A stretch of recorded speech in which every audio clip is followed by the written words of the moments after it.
ঘড়ির কাঁটা বলছে ৯:৩১:৩৯ আর আপনি শুনছেন সঙ্গে স্পেশালিস্ট।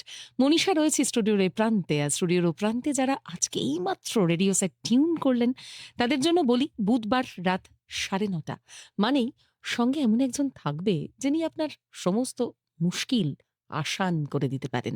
হতেই পারে আপনি সারা সপ্তাহ বেশ কিছু জিনিস ভাবছিলেন, এইগুলোর উত্তর পেলে ভালো হয় মনে হচ্ছিল। আমরা তো আছি। প্রত্যেক সপ্তাহে এমন একজন স্পেশালিস্টকে সঙ্গে আনি যিনি আপনাকে এই ধরনের উত্তরগুলো পেতে সাহায্য করবেন। এক সপ্তাহে একজন থাকেন। আজকে আছেন যারা আমাদের রেডিও সেট ফলো করেন বা যারা আমাদের ফেসবুক পেজ ফলো করেন, তারা ইতিমধ্যেই জানেন আজ আমরা আমাদের মধ্যে পেয়েছি একজন ট্রাভেল ব্লগারকে। এমন একজন ট্রাভেল ব্লগার যিনি ব্লগ বানান শুধু নিজের আনন্দের জন্য নয়, তার পেজ ভীষণভাবে সমাদৃত এবং তার সুন্দর কথা, তার সুন্দর বাচন ভঙ্গিতে তিনি খুব সহজেই আপনার মন জয় করেছেন। রিতম রায়চৌধুরী। রিতম, আপনাকে স্বাগত আমাদের অনুষ্ঠানে। Thank you so much. খুব ভালো লাগছে এখানে এসে। আমার প্রথম আসা আপনার শোতে, এবং আশা করি যে দর্শক আমাদের সঙ্গে জুড়ছেন এই অনুষ্ঠানে তাদের সমস্ত প্রশ্নের উত্তর তো দিতেই পারবো, এবং আমরা আড্ডা গল্পে আগামী যে 1.5 ঘন্টার সময় সেটা খুব ভালোভাবে কাটাবো, এটাই আশা রাখছি। নিশ্চয়ই। আমাদের আজকের প্ল্যানিং, আমরা এমন একটা বিষয় নিয়ে কথা বলবো যেটা হচ্ছে কম খরচে ভ্রমণের প্ল্যান। বাঙালি খরচ করতে ভালোবাসে, কিন্তু আমরা যখনই একটা বেড়ানোর প্ল্যান করি, যেহেতু এখন সবকিছুর খুব দাম বেড়ে গেছে, গাড়ির তেলের দাম বেড়েছে, টিকিটের দাম বেড়েছে, আমরা চেষ্টা করি একটু বাজেট ফ্রেন্ডলি ভাবে আমাদের ভ্রমণটা যাতে সাজিয়ে ফেলা যায়। সেই পরামর্শই আপনার থেকে আজকে নেব। যারা শুনছেন তারা কিভাবে আমাদের সঙ্গে যোগাযোগ করতে পারেন, এটা যারা ভাবছেন, কারণ আপনি তো প্রশ্ন করবেন, আপনার প্রশ্নের উত্তর দেবেন বিশেষজ্ঞ। আপনি ফোন করতে পারেন 22488085 এই নাম্বারে। এছাড়া হোয়াটসঅ্যাপ করতে পারেন, হোয়াটসঅ্যাপ করুন 9903059992 এই নাম্বারে। এবং এখন যারা দেখছেন তারা জানেন যে 100.1 FM গোল্ডের যে পেজ, সেই পেজ থেকে লাইভ হচ্ছে, সেই লাইভে এসেও কিন্তু আপনি জানাতে পারেন আপনার প্রশ্নটি। সেই প্রশ্ন সরাসরি পৌঁছে যাবে বিশেষজ্ঞের কাছে। রিতম, একদম প্রথম যে প্রশ্ন দিয়ে শুরু করব।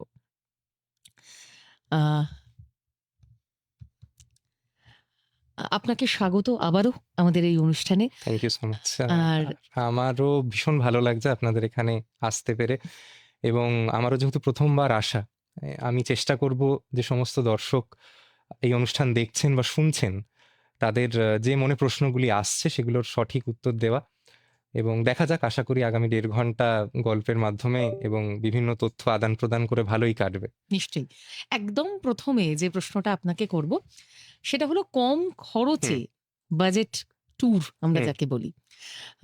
আমরা যখন আপনার চ্যানেল ফলো করি বা আপনার বিভিন্ন বেড়ানোর ভ্লগ দেখি, আমরা দেখি যে আপনি ভীষণ উইকেন্ড ট্রিপের ওপর জোর দেন। একটা একেবারে। সময় আপনার উইকেন্ড ট্রিপের পুরো সিরিজ ছিল, আমরা একদম। দেখেছি। এই যে ধরুন, আমি কিছু বাজেট আপনাকে বলবো, 2 জন বা 3 জনের একটা হিসেবের বাজেট আপনাকে বলবো। সেই বাজেট অনুযায়ী যদি আপনি মোটামুটি একটা জোন বলতে পারেন যে কোন নিশ্চয়ই। জোনে বেড়াতে গেলে হুম, হুম, হুম। এই বাজেটের মধ্যে বেড়ানো সম্ভব। একেবারে। ধরুন একটা উইকেন্ড ট্রিপে যদি 10,000 টাকা কারোর বাজেট হয়, হাতে 2 দিন সময়, 2 জন মানুষ যাবেন, ঠিক। তিনি কোন জায়গাগুলোকে বাছবেন? একেবারে। আমরা শুরুতেই যেহেতু আপনি প্রথম বাজেটটা 10,000 টাকা রাখলেন, আমার ক্ষেত্রে অ্যাটলিস্ট বলতে পারি, যেহেতু আমি খুব পাহাড়প্রেমী মানুষ, আমার প্রথমেই যদি আমাকে এরকম কেউ অবকাশ যাপনের সুযোগের কথা বলে, 2 দিন হাতে আছে, তাহলে আমার প্রথমে যে জায়গাটির কথা মাথায় আসে সেটা হচ্ছে উত্তরবঙ্গ। আমরা এমন একটি জায়গায় বাস করি যেখানে প্রায় 10 মাস গরম থাকে, তো খুব স্বাভাবিক কারণেই মানুষ ঠান্ডার জায়গায় কিংবা পাহাড়ে যেতে পছন্দ করেন। তো আমি সবথেকে রিয়েলিস্টিক এক্সাম্পলটা দিয়ে শুরু করি, সেটা হচ্ছে দার্জিলিং ভ্রমণ। একজন হাজব্যান্ড ওয়াইফ যদি দার্জিলিং যেতে চায়, তারা কিভাবে দার্জিলিং বা তার সংলগ্ন যে পাহাড়ি গ্রামগুলি এখন পপুলার হয়েছে, সিটং হতে পারে, তিনচুলে হতে পারে, লামাহাটা হতে পারে, সেই সব জায়গাগুলি কেন্দ্রিক একটা 2 নাইট 3 ডেজ রিয়েলিস্টিক প্ল্যান। প্রথমত হচ্ছে, যদি আপনি ট্রেনের খরচের বিষয়টা ভাবেন, আমরা ফর্চুনেটলি এমন একটি দেশে থাকি যেখানে এখনো ট্রাভেল ট্রেনে যদি করেন অনেকটা সাধ্যের মধ্যে, নিজের গাড়িতে যাওয়ার তুলনায়। এখনো এখান থেকে এনজেপি ট্রেনের স্লিপার ক্লাসের ভাড়া মাত্র 375 টাকা। থার্ড এসির ভাড়া, যারা এসিতে ট্রাভেল করতে প্রেফার করেন, ওই পেমেন্ট গেটওয়ের খরচ দিয়ে 1,000 টাকা মতো। তাহলে আপনি ধরুন, আমি ধরে নিচ্ছি যেহেতু আপনি এটা বাজেট ট্রিপ হিসেবে এগোচ্ছেন, আপনি হয়তো স্লিপার ক্লাসেই যাবেন। তাহলে আমি পেমেন্ট গেটওয়ে বা বিভিন্ন অন্যান্য চার্জ ধরে এটুকু ভাবতেই পারি যে 400 টাকা আপনার এক একজনের এক এক দিকের জার্নি টিকিট পড়লো, তাহলে আপ অ্যান্ড ডাউন মিলে 1600 টাকা আপনার খরচ হয়ে গেল ট্রেন টিকিট বাবদ। দার্জিলিং, গ্যাংটক এবং কালিম্পং এই জায়গাগুলির কিন্তু এনজেপি বা শিলিগুড়ি টাউনের বিভিন্ন জায়গা থেকে শেয়ার গাড়ির ব্যবস্থা আছে, যেখানে সিজন ওয়াইজ ভাড়াটা একটু হেরফের করে। আমি মনে আছে বছর 5 আগে এক সময় 200 টাকাতেও গিয়েছি, এখন হয়তো ভাড়াটা বেড়ে 350, 400, 500 এই জায়গায় গেছে। সেখানে কিন্তু আপনি মূল টাউন দার্জিলিং, কালিম্পং বা গ্যাংটকে পৌঁছে যাচ্ছেন। তাহলে একদিকে একজন হাজব্যান্ড ওয়াইফের খরচ হলো আরো অ্যাডিশনালি 1000 টাকা। এবার Darjeeling main town plus Darjeeling এর যে অফবিট গ্রামগুলি, সেখানে এখন থাকা খাওয়া নিয়ে প্যাকেজ হয়েছে, আপনারা জানেন। দৈনিক এক একজন মানুষের 1200 টাকা থেকে 1500 টাকার মধ্যে প্যাকেজটি ঘোরাফেরা করে। তাহলে যদি আপনি দুরাত্রি থাকেন, স্বামী স্ত্রী মিলে যদি 1200 টাকা 1250 টাকা রেঞ্জেও খরচ হয়, তাহলে আপনার থাকা খাওয়া নিয়ে 5000 টাকায় কিন্তু দুদিন থাকা হয়ে যায়। এবং যেগুলো অফবিট গ্রাম, সেখানে যদি ধরে নিই আপনি একদিন একটা গাড়ি করে কোথাও ঘুরতেও যাচ্ছেন, লোকাল সাইট সিইং করবেন, সেখানে আপনি 1500 টাকা বা 2000 টাকার মধ্যে কিন্তু পেয়ে যাবেন হচ্ছে গাড়ির অপশন, রেন্টের অপশন। এবার এই সব কিছু সর্বসাকুল্যে যদি আপনি খরচটা দেখেন, রিয়েলিস্টিক্যালি স্পিকিং এটা কিন্তু 10,000 কি তার থেকে কমেও করা যায়। আমরা হুম। ফরচুনেট যে ইন্ডিয়ান রেলওয়েজ এখনো আমাদের এই জায়গাটা দিচ্ছে, যেখানে ট্রেনের ভাড়াটা আপনি যেরকম বললেন অনেকটাই কম, এবং হুম। সেখানে কিন্তু সুবিধে হয়। মানে ট্রেনে যাতায়াত করলে আমি তো দেখেছি থার্ড এসিতে খুব স্বাচ্ছন্দ্যে যাওয়া যায়। আহ, এর থেকে হয়তো 2000 থেকে 3000 টাকা খরচ বাড়তি পড়তে পারে আপনি হুম। এসিতে ট্রাভেল করলে, কিন্তু ওই 10 থেকে 12,000 টাকার মধ্যে এটা কিন্তু রিয়েলিস্টিক প্ল্যান। এমন নয় যে জোর করে কমিয়ে বলা হচ্ছে। আমি যেটা বলছি, যারা পাহাড়ে ঘোরেন তারা রিলেট করতে পারবেন হুম। যে 1200 টাকা 1300 টাকায় বহু হোমস্টে হয়, এবং সেখানে আপনি আবার কি কিনে খাবেন এই চিন্তাটি থাকে না। মানে আপনি যাওয়ার পরে একটা ওয়েলকাম ড্রিঙ্ক পাবেন, বিকেলে একটা স্ন্যাক্স পাবেন, চা কফি পাবেন, রাত্রিবেলা ডিনার পাবেন, পরের দিনের ব্রেকফাস্টটাও পাবেন। মানে আপনার খাবার আলাদা করে কেনার খরচ থাকে না। এবং অফবিট গ্রামগুলিতে গেলে যারা একটু নিরিবিলি নির্জনে থাকতে পছন্দ করেন, তাদের তো ভালো লাগার কথাই। হুম। এবং মেন টাউন দার্জিলিংয়েও এখন ফরচুনেটলি সিইং যে এত মানুষ এখন যায়, তো সেখানে বিভিন্ন মানের হোটেল আছে। মানে আমি নিজেও বলছি, আমি 1000 টাকা পার ডের ঘরেও থেকেছি, আবার এরকম ঘরেও থেকেছি যেখানে দৈনিক খরচটা হয়তো 6,000, 7,000, 8,000। হুম। সবটাই নির্ভর করছে আপনার চাহিদাটা কি। দার্জিলিং বা গ্যাংটকে আপনি যে বাজেট নিয়েই যান, আপনার জন্য কিন্তু কিছু না কিছু থাকবেই। মানে দ্যাট ইজ দি মানে ফান পার্ট। যাদবেন্দ্র পণ্ডা এক প্রশ্ন করেছেন আপনাকে। হ্যাঁ, হ্যাঁ, জুখিয়া বাজার কাঁথি থেকে তিনি প্রশ্ন করছেন। নমস্কার। তিনি বলছেন যে এই গরমে ঠান্ডার জায়গায় যেতে চাই। হুম, হুম। কম খরচে কোন জায়গায় যাওয়া যায় তার একটা প্ল্যান, মোট কত খরচ হতে পারে? এটাই উনার মূল প্রশ্ন। শুনতে থাকুন, এই প্রশ্নে আসবো আমরা আস্তে, আস্তে। হ্যাঁ, আমার মনে হয় আমি প্রথম যে আসবো এই উত্তর এবং হ্যাঁ, এই হ্যাঁ, প্রশ্ন দুটি আমরা আপাতত তুলে রাখছি। ঠিক আসবো। আছে। আ আমরা দার্জিলিং শুনলাম। হ্যাঁ, এবার ধরুন কেউ সমুদ্র ভালোবাসে। ঠিক। সে কিভাবে প্ল্যান করবে? পুরীতে আমরা কি এই 10,000 টাকায় দুদিন থেকে আসতে পারবো? পুরীতে কিন্তু আরো কমেও থাকা যায়। মানে পুরীটা আমার ট্রাভেল করা যে জায়গাগুলি রিসেন্ট ইয়ার্স এ গেছি, তার মধ্যে মনে হয়েছে ভীষণ ইকোনমিক্যাল। কেন বলছি? ট্রেনের খরচটা ওই একই। আবার যে স্লিপার ক্লাসের উদাহরণটা আপনাকে দিলাম, ৩৭০ টাকা এখান থেকে পুরী পৌঁছে যাবেন আপনি একটা কনফার্ম রিজার্ভেশন নিয়ে। এরপরে পুরীতেও এখনো মানে পুরীতে হয়তো ৪ বেলার খাবার নিয়ে থাকার কনসেপ্টটা অতটা নেই পাহাড়ের মতো। কিন্তু সেখানে আপনি কিন্তু দৈনিক ঘর ১,০০০ টাকা ১,২০০ টাকায় পেয়ে যাবেন। মানে দুদিনে যদি আপনি ৩,০০০ টাকা বাজেট রাখেন, তাহলে ব্রেকফাস্ট সমেত ঘর, ভালো ঘর, মানে এমন হোটেল, সেগুলো হয়তো সমুদ্রের কাছে নয়, একটু টাউনের ভিতরের দিকে। সেখানে যদি আপনি থাকেন হয়তো লিফটও পেয়ে যেতে পারেন, যেটা অনেক বয়স্ক মানুষ প্রেফার করেন। হুম, আমি নিজে সেরকম কয়েকটি হোটেলের সন্ধান দিতেও পারি, যারা যদি হুম, কখনো হুম, পার্সোনালি যোগাযোগ করেন। তো যাই হোক, সেটা অন্য প্রসঙ্গ। তো আপনার ৩,০০০ টাকার মধ্যে থাকা ব্রেকফাস্ট সমেত হয়ে যাচ্ছে। পুরীতে হুম, আমি নিজেও এই কিছুদিন আগে গিয়েছিলাম। সেখানে ভেজ তরকারি, রুটি, এই যে সমুদ্রের ধারে শ্যাকগুলি যেগুলো আছে, সেখানে খুব সহজে আপনি পেয়ে যাবেন। হয়তো পার মিল আপনার ৫০ থেকে ৬০ টাকা খরচ। স্বামী-স্ত্রী সারাদিন বিভিন্ন রকম খাওয়া-দাওয়া করেও আপনি ৫০০ টাকার মধ্যে কিন্তু পুরীতে দুজন মানুষ খুব স্বাচ্ছন্দ্যে মানে খাবার ব্যাপারটাকে কাভার করা যায়। আর পুরীতে সুবিধে কি, অটো করে করে বিভিন্ন হুম। জায়গায় ঘোরা যায়। পাহাড়ে যেটা আপনাকে গাড়ি নিতে হবে। গাড়ি নিতে হয়, যেহেতু পাবলিক ট্রান্সপোর্টটা অতটা ভালো নয়, মানে স্পেশালি যেগুলো অফবিট গ্রাম। পুরীতে তো সেই সমস্যা নেই। আপনি পুরীর যেটা স্টেট ট্রান্সপোর্টের বাসগুলোও পাচ্ছেন। প্লাস আপনি অটো করে করে ঘুরুন। এবং পুরীতে যে জন্য মানুষ যায়, মানে সমুদ্রের ধারে কিছুটা অবকাশ সময় কাটানোর জন্য। তো পুরীর ওই ১০ টাকার চেয়ারে দিয়ে বসে ঘন্টাখানেক সময় কাটান। দেখবেন ১০,০০০ কেন, আপনি যদি চান খুব প্ল্যান করে খরচটা কম রাখার, তাহলে 6 থেকে 8 হাজার টাকার মধ্যে আমার মনে হয় রিয়েলিস্টিক্যালি আজও 2 নাইট 3 ডেজ কিন্তু পুরী ঘুরে আসা যায়, এবং পাহাড়ের থেকেও কম খরচ। বেশ। পাহাড় হলো, হুম। সমুদ্র হলো। এবার একটু ধারে কাছের উইকেন্ড ট্রিপ নিয়ে কথা বলবো। একেবারে। বেশ কিছু জায়গার কথা বলুন যেখানে ওই একটা দিন সকালবেলা গাড়ি হুম। নিয়ে বেরোলাম, হুম। সারাদিন উপভোগ করে রাতে ফিরলাম। আচ্ছা। এটা করা যায়? প্রথমে এটা শুনি, তারপর একেবারে। 2 দিনের কথা শুনবো। আচ্ছা, মানে দিনের দিন ঘোরার মধ্যে আমরা কলকাতা এমন একটি সেন্ট্রালি সিচুয়েটেড জায়গা, আপনি যদি 150 থেকে 200 কিলোমিটার ড্রাইভ করে কলকাতার সংলগ্ন বিভিন্ন জায়গায় যান, নানা রকম জায়গা আপনার কাছে খোলা আছে। প্রথমেই যে জায়গাটা দিয়ে শুরু করব, যেটা বহু মানুষ যায়, তীর্থক্ষেত্র মায়াপুর। মায়াপুর এখন কলকাতা থেকে রাস্তা এত ভালো, আপনি 2 ঘন্টার কম সময় মায়াপুরে পৌঁছে যেতে পারবেন। মায়াপুরের যেটা বিশাল সুবিধা, যারা প্রসাদ গ্রহণ করবেন ভাবছেন, খুব সুলভ মূল্যে প্রসাদ পাওয়া যায়, এবং সারাদিন মন্দিরের ক্যাম্পাস, বিভিন্ন আশপাশের গোশালা বা মন্দিরটিকেই ভালো করে ঘুরে দেখে আপনি আবার দিনের দিন এমনকি ট্রেনে বাড়ি ফিরে আসতে পারেন কৃষ্ণনগর হয়ে। এরপরে আরেকটু দূরে যাই, সেটা হচ্ছে ধরুন ফলতার মতো জায়গা, ডায়মন্ড হারবারের মতো জায়গা। এই জায়গাগুলি ট্রেনে ভীষণ ভালোভাবে কানেক্টেড। আমি রিসেন্ট জাস্ট 2 দিন আগে গাদিয়ারা ঘুরে এলাম। পশ্চিমবঙ্গ পর্যটন দপ্তরের যে বাংলোগুলি আছে, সেগুলো আপনারা জানেন, সেখানে সারা বছর কিন্তু ফিক্সড প্রাইসিং থাকে, ডাইনামিক প্রাইসিং হয় না।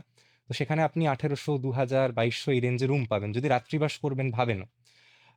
যদি নাও করেন সেক্ষেত্রে আপনি বাগনান বা উলুবেড়িয়ায় ট্রেনে করে পৌঁছে সেখান থেকে বাসে করে গাদিয়ারা যেতে পারেন। গাদিয়ারার রিভার সাইডে প্রচুর রিসোর্ট পাবেন, সেখানে দুপুরের খাবার খেয়ে আবার বিকেলে বাড়ি ফিরে আসতে পারেন।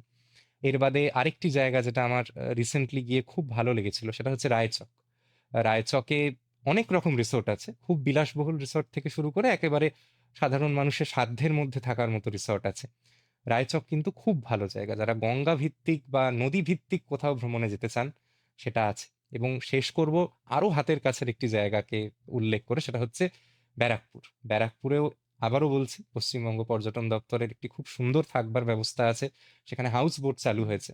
আপনারা অনায়াসে পরিবারের সঙ্গে যেতে পারেন, এবং এই যে জায়গাগুলি, এখানে যদি আপনি রাত্রিবাস নাও করেন, অ্যাজ আ ডে ভিজিটার আপনি কিন্তু লাঞ্চ বা ইভিনিং স্ন্যাক্সের জন্যও যেতে পারেন। আমাদের নিজেদেরও অনেক সময় চাকরি ক্ষেত্রে ছুটি ম্যানেজ করা সম্ভব হয় না, তো আমরাও কিন্তু এই ডে ট্রিপগুলো খুব করে থাকি, হুম। মানে খুবই স্বল্প মূল্যে। শুধু হয়তো খাবার খরচটুকু আপনি দিয়ে, এবং আপনি বাসে যান বা গাড়িতে যান, সেইটুকু যে খরচ, সেই খরচটা দিলে কিন্তু মানে কি বলবো, আপনার একটা রেজুভিনেট হয়ে ফিরে আসার সুযোগ থাকে। সারা সপ্তাহটা মানুষের যে যে কাজেই নিযুক্ত, একটা ক্লান্তি তো থাকে, সেটাকে কাটিয়ে ওঠার জন্য কিন্তু এই যে আপনাদের 150 কিলোমিটার 200 কিলোমিটারের মধ্যে যে জায়গাগুলি, সেগুলোতে আমি বলবো আপনারা যান, ঘুরে আসুন, এবং আশা করি ভালোই লাগবে। বেশ। যে প্রশ্নে এবার আসবো যে হ্যাঁ। 2 দিন হাতে সময়, আচ্ছা। কোথায় যাব? 2 দিন যে জায়গাটির, ধারে কাছেই যেতে চাইছি। হ্যাঁ, 2 দিন যে জায়গাটির কথা বলবো, আমার দক্ষিণবঙ্গের সবথেকে প্রিয় জায়গা, সেটা হচ্ছে পুরুলিয়া। পুরুলিয়া আমার মনে হয় ভীষণ রকম। আপনাকে থামিয়েই একটা হ্যাঁ। প্রশ্ন ঠিক নয়, একটা মন্তব্য নেব হুম, পুরুলিয়া বললেন বলে। হুম, হুম, হুম। রাজকুমার সাউ পুরুলিয়া থেকে লিখছেন, আপনি প্রীতমবাবু গত বছর বর্ষায় পুরুলিয়া এসেছিলেন। ঠিক। পুরুলিয়া এসে কেমন লেগেছিল সেটা হ্যাঁ, আপনি শেয়ার করলে ভালো হয়। 100 বার। মানে আমি যেটা বলে শুরু করলাম আমার এই পার্ট অফ দ্য কনভারসেশন, সেটা হচ্ছে পুরুলিয়া আমার আ দার্জিলিং এর পরে সারা পশ্চিম বাংলারই সবথেকে প্রিয় জায়গা। আমি সত্যি কথা বলছি, being very candid, এবং পুরুলিয়া আমি যে কতবার গিয়েছি তার কোনো মানে হিসেব নেই। এবং পুরুলিয়ার সার্কিটটা এত সুন্দর, এবং স্পেসিফিক্যালি বর্ষা এবং পলাশের সময়, মানে যে গেছেন সে জানে। পুরুলিয়া এগেইন খুব ইজিলি কানেক্টেড বাই ট্রেন। আর পুরুলিয়া বলতেই আমরা যে সার্কিটটি বুঝি অযোধ্যা পাহাড় কেন্দ্রিক, তার বাদেও যে পুরুলিয়া আছে, গড়পঞ্চকোটের সার্কিট হতে পারে, বরন্তি হতে পারে, এই জায়গাগুলি কিন্তু ইকুয়ালি গুড। আপনি আসানসোল বা বরাকরে নেমে একটা অটো রিজার্ভ করে এই জায়গাগুলি পৌঁছে যেতে পারেন। সকালের ব্ল্যাক ডায়মন্ড এক্সপ্রেস বা অন্যান্য বহু গাড়ি ছাড়ে, যেগুলো আসানসোলগামী গাড়ি। তো পুরুলিয়া আমি বলবো যে যদি হাতে 2 দিন সময় বার করতে পারেন, মানে শুক্রবার রাত্তিরের চক্রধরপুর এক্সপ্রেস ধরুন, শনিবার সকাল সকাল পৌঁছুন, শনিবারটা একটু বিশ্রাম করুন, যেহেতু আপনি অলরেডি একটা জার্নি করে যাচ্ছেন, শনিবারটা কোনো একটি ভালো রিসোর্টে থাকুন। এবং Purulia again made for all kind of people, মানে আপনি 800 টাকা দৈনিক ঘর থেকে শুরু করে আবার 8,000 টাকারও জায়গা পাবেন থাকার জন্য। তো সেখানে আপনি একটা দিন প্রথমে মানে এমন কোনো জায়গা নিন যেখানে মানে ক্লোজ টু নেচার আর কি, হয়তো পাশে কোনো লেক পাচ্ছেন বা অযোধ্যা পাহাড়ের যে ভিউটা সেটা পাচ্ছেন। বন দপ্তরের প্রচুর বন দপ্তরের resource আছে। প্রচুর রিসোর্ট আছে, এমনকি পর্যটন দপ্তরেরও আছে, খুবই সুন্দর। সেখানে আবার সুইমিং পুলও করেছে লেটলি। তো সেরকম কোনো একটি জায়গায় থাকুন। দ্বিতীয় দিনটা সকাল সকাল ব্রেকফাস্ট করে বেরিয়ে পড়ুন গাড়ি নিয়ে। আপনি প্রায় সারাটা দিন আপনার লেগে যাবে ঘুরে দেখতে। চড়িদার মুখোশ গ্রাম হতে পারে, আপার ড্যাম, লোয়ার ড্যাম হতে পারে, বামনি ঝর্ণা হতে পারে। এরকম বহু জায়গা, মানে পুরুলিয়ার এমন অনেক পয়েন্ট আছে যেগুলো হয়তো আমি এই ৬-৭ বার গিয়েও এক্সপ্লোর করে উঠতে পারিনি। হয়তো ২ দিন সময়টা আপনার যখন শেষ হবে মনে হবে, ইস! আরেকটা দিন যদি হতো। পুরুলিয়ার এই পাওয়ারটা আছে, এই ম্যাজিকটা আছে। মানে অনেকে যেতে পছন্দ করেন না। অনেকেই ভাবে ছুটি মানেই দীঘা বা মন্দারমণি যাবো। কিন্তু বিশ্বাস করুন, একবার যদি পুরুলিয়ায় যান, যদি পলাশের সিজনে যেতে পারেন, এটুকু কথা দিতে পারি, মানে আজীবন মনে থাকবে সেই জায়গার সৌন্দর্য এবং মাধুর্য। বেশ। ২ দিনের কথা বললেন। এবার যে প্রশ্নটা করব, মধ্যবিত্ত মানুষের এই প্রশ্ন সবসময় থাকে। হুম, হুম, সেটা হলো, যখন বেড়াতে যাব, হুম, হুম, আ বাজেট ট্যুর করতে চাইছি বা ধরুন কোনো আ ফ্যামিলিকে নিয়ে বেড়াতে যেতে চাইছি। হুম, ভালো হোটেল হুম, সেটা কিভাবে বাছবো? শুধু আচ্ছা, Google রিভিউ দেখে? হুম, নাকি আ এই ভালো হোটেল কোনটা Facebook রিভিউ পড়েও তো সবসময় বোঝা যায় না। একেবারেই নয়। হ্যাঁ, হ্যাঁ, তাহলে ভালো হোটেল সবসময় যে ভ্লগ দেখে বুঝতে পারি তাও নয়। তাও নয়। অনেকগুলো পেইড প্রমোশন থাকে। ঠিক কথা। ভালো হোটেল বাছার নিয়ম কি? আমি ব্যক্তিগত স্তরে ২-৩টে জিনিস বলতে পারি যেগুলো আমি খুব diligently ফলো করি। সেটা হচ্ছে, প্রথমত হচ্ছে ফার্স্ট হ্যান্ড এক্সপেরিয়েন্স। মানে ধরুন আপনার কোনো সঙ্গী, সাথী, বন্ধু-বান্ধব যদি কেউ গিয়ে থাকে, তার থেকে একবার জেনে নেয়া যে সে কোন হোটেলে ছিল এবং তার কেমন অভিজ্ঞতা হয়েছে। ধরুন পুরীতে তো প্রায় ১০০০ খানেক হোটেল আছে। হুম, এবার আপনার আ আত্মীয় হয়তো রিসেন্টলি ২ মাস আগে কোনো একটি হোটেলে ঘুরে এসেছেন এবং হুম, তিনি বলছেন হয়তো ফোন করে, "রিতম জানিস, হুম, এই হোটেলটিতে গেছিলাম, দুর্দান্ত লেগেছে। হুম, হ্যাঁ, খুব খরচ সাপেক্ষও নয়, হুম, কি সুন্দর সমুদ্র দেখা যায়।" এই যে ফার্স্ট হ্যান্ড লোকের মুখ থেকে শোনা এবং তার থেকে সঠিক কনট্যাক্ট নাম্বারটা গ্যাদার করা, যাতে ফ্রড না হয় হুম, আপনার সাথে। এটা হচ্ছে ১ম জানার মাধ্যম। দ্বিতীয়টা হচ্ছে, আমি লোককে বলি গুগলে যে আপনার পেজ, সেখানে একটি হোটেলের ব্যাপারে স্পষ্টত ধারণা পাওয়াই যায়। হুম, আ মানে স্পষ্টত ধারণা পাওয়া যায় এবং আমি লোককে বলি যে একটি হোটেলের মানে কত তারা হোটেল, মানে সেই হুম, হোটেলটা 3 স্টার না 4 স্টার সেটাই, হুম, মানে সেইটা দেখবেন না। হুম, দেখবেন যে এভারেজ ইউজার রেটিং কত। আমি নিজের যে ফিল্টারটা ব্যবহার করেছি এতদিন, তাতে আমার মনে হয়েছে যে এনি মানে hotel which is rated 4.2 and above by an user, আর তাতে অন্তত ১০০০ খানেক রিভিউ পড়েছে, তাহলে আপনি ধরতে পারেন যে মোটামুটি সেটি একটি রিলায়েবল হোটেল। হুম, যদি রেটিংটা ৩.৫ থেকে 4.2 এর মধ্যে হয়, তাহলে আপনার কিছু জিনিস ভালো লাগবে, কিছু জিনিস খারাপ লাগবে, এবং ৩.৫ এর নিচে যদি হয় এভারেজ ইউজার রেটিং, তাহলে সেই হোটেলগুলিকে সম্মানের সাথেই বলছি এভয়েড করে যাওয়া হয়তো ভালো। আর অবশ্যই আরেকটা জিনিস ফাইনালি যেটা দেখে নেবেন, সেটা হচ্ছে হোটেলের পলিসি। আমি বহু মানুষকে দেখেছি যারা একটি হোটেল হয়তো খুব ভালো লেগে বুক করে ফেলেছেন, কিন্তু পলিসিগুলোই পড়েননি। ধরুন হোটেলের বুকিংটা হয়তো নন রিফান্ডেবল, বা আপনি সেখানে পেটসদের নিয়ে যেতে পারবেন না। হতে পারে এমন একটি হোটেল আপনি বাছলেন যেখানে ড্রাইভারের অ্যাকোমোডেশন নেই। হুম, আপনি গিয়ে সেই বিপদগুলিতে পড়ার আগে নিজে যে বুকিং স্লিপটা ওরা পাঠাচ্ছে, বা যেখানে টার্মস অ্যান্ড কন্ডিশনস পরিষ্কার লেখা থাকে যে আপনি হুম, বুক করলে এই পাবেন, এই পাবেন না, হুম, এগুলি ভালো করে দেখে নেবেন। স্পেসিফিক্যালি যেহেতু টাকা পয়সার ইনভলভমেন্ট হুম। হোটেলের ক্ষেত্রে, রিফান্ড স্কিম এবং ক্যান্সেলেশন স্কিম এগুলো ভালো করে পড়ে নেওয়া আমার মনে হয় খুব উচিত। এই ২-৩টে জিনিস যদি মাথায় রাখেন, তাহলে আপনি অ্যাটলিস্ট ঠকে যাবেন না। তারপর দেখুন অনেক ভালো হোটেলও, আমাদের বোধহয় প্রত্যেক মানুষের সঙ্গেও হয়, হুম। সমস্ত দিন একরকম যায় না, সমস্ত রেস্তোরাঁর খাবার একরকম লাগে না রোজ খেলেও। তো আপস অ্যান্ড ডাউনস হয়, but try booking hotels which are rated above 4.2, এবং অ্যাটলিস্ট যেন ১০০০টা মানুষ রেট করে থাকে। যদি ধরেও নিই কিছু এআই রিলেটেড বা বট রিলেটেড রিভিউজ আছে, ১০০০টাই সেটা হবে না। মানে একটু বাল্ক ভলিউমে রিভিউ এবং ভালো রিভিউ দেখে বুক করুন। এটুকুই সাজেস্ট করব। পুরী বাঙালির একদম প্রিয় একটা স্পট। হুম, হুম। আমরা বলেই থাকি যে ওই দীপুদা, তার মধ্যে পুরী একটি। একবারে। তো তাই যদি হয়, পুরীতে সম্প্রতি সমুদ্রের ধারের হোটেলের হুম, খরচ প্রচুর হয়েছে। ঠিক কথা। পুরী মোটেই আর মধ্যবিত্তের পকেট ফ্রেন্ডলি নেই, হ্যাঁ, হ্যাঁ। অন্তত সমুদ্রের ধারের সমুদ্রের হোটেলের ধারের ক্ষেত্রে। হোটেলগুলি। ঠিক। সমুদ্রের ধারের হোটেলগুলি ছাড়া হ্যাঁ, হ্যাঁ। পুরীকে এনজয় করা যায় না? না, আমি সেটা মনে করি না। তবে আবার এটাও ঠিক যে, যে জায়গাটির যেটা মাহাত্ম্য, ধরুন উত্তরবঙ্গে গিয়ে কাঞ্চনজঙ্ঘা দেখার হাতছানি, পুরীতে সমুদ্র দেখার হাতছানি, এগুলোর জন্যই হয়তো মানুষ ২ দিন ছুটি বার করে যায়।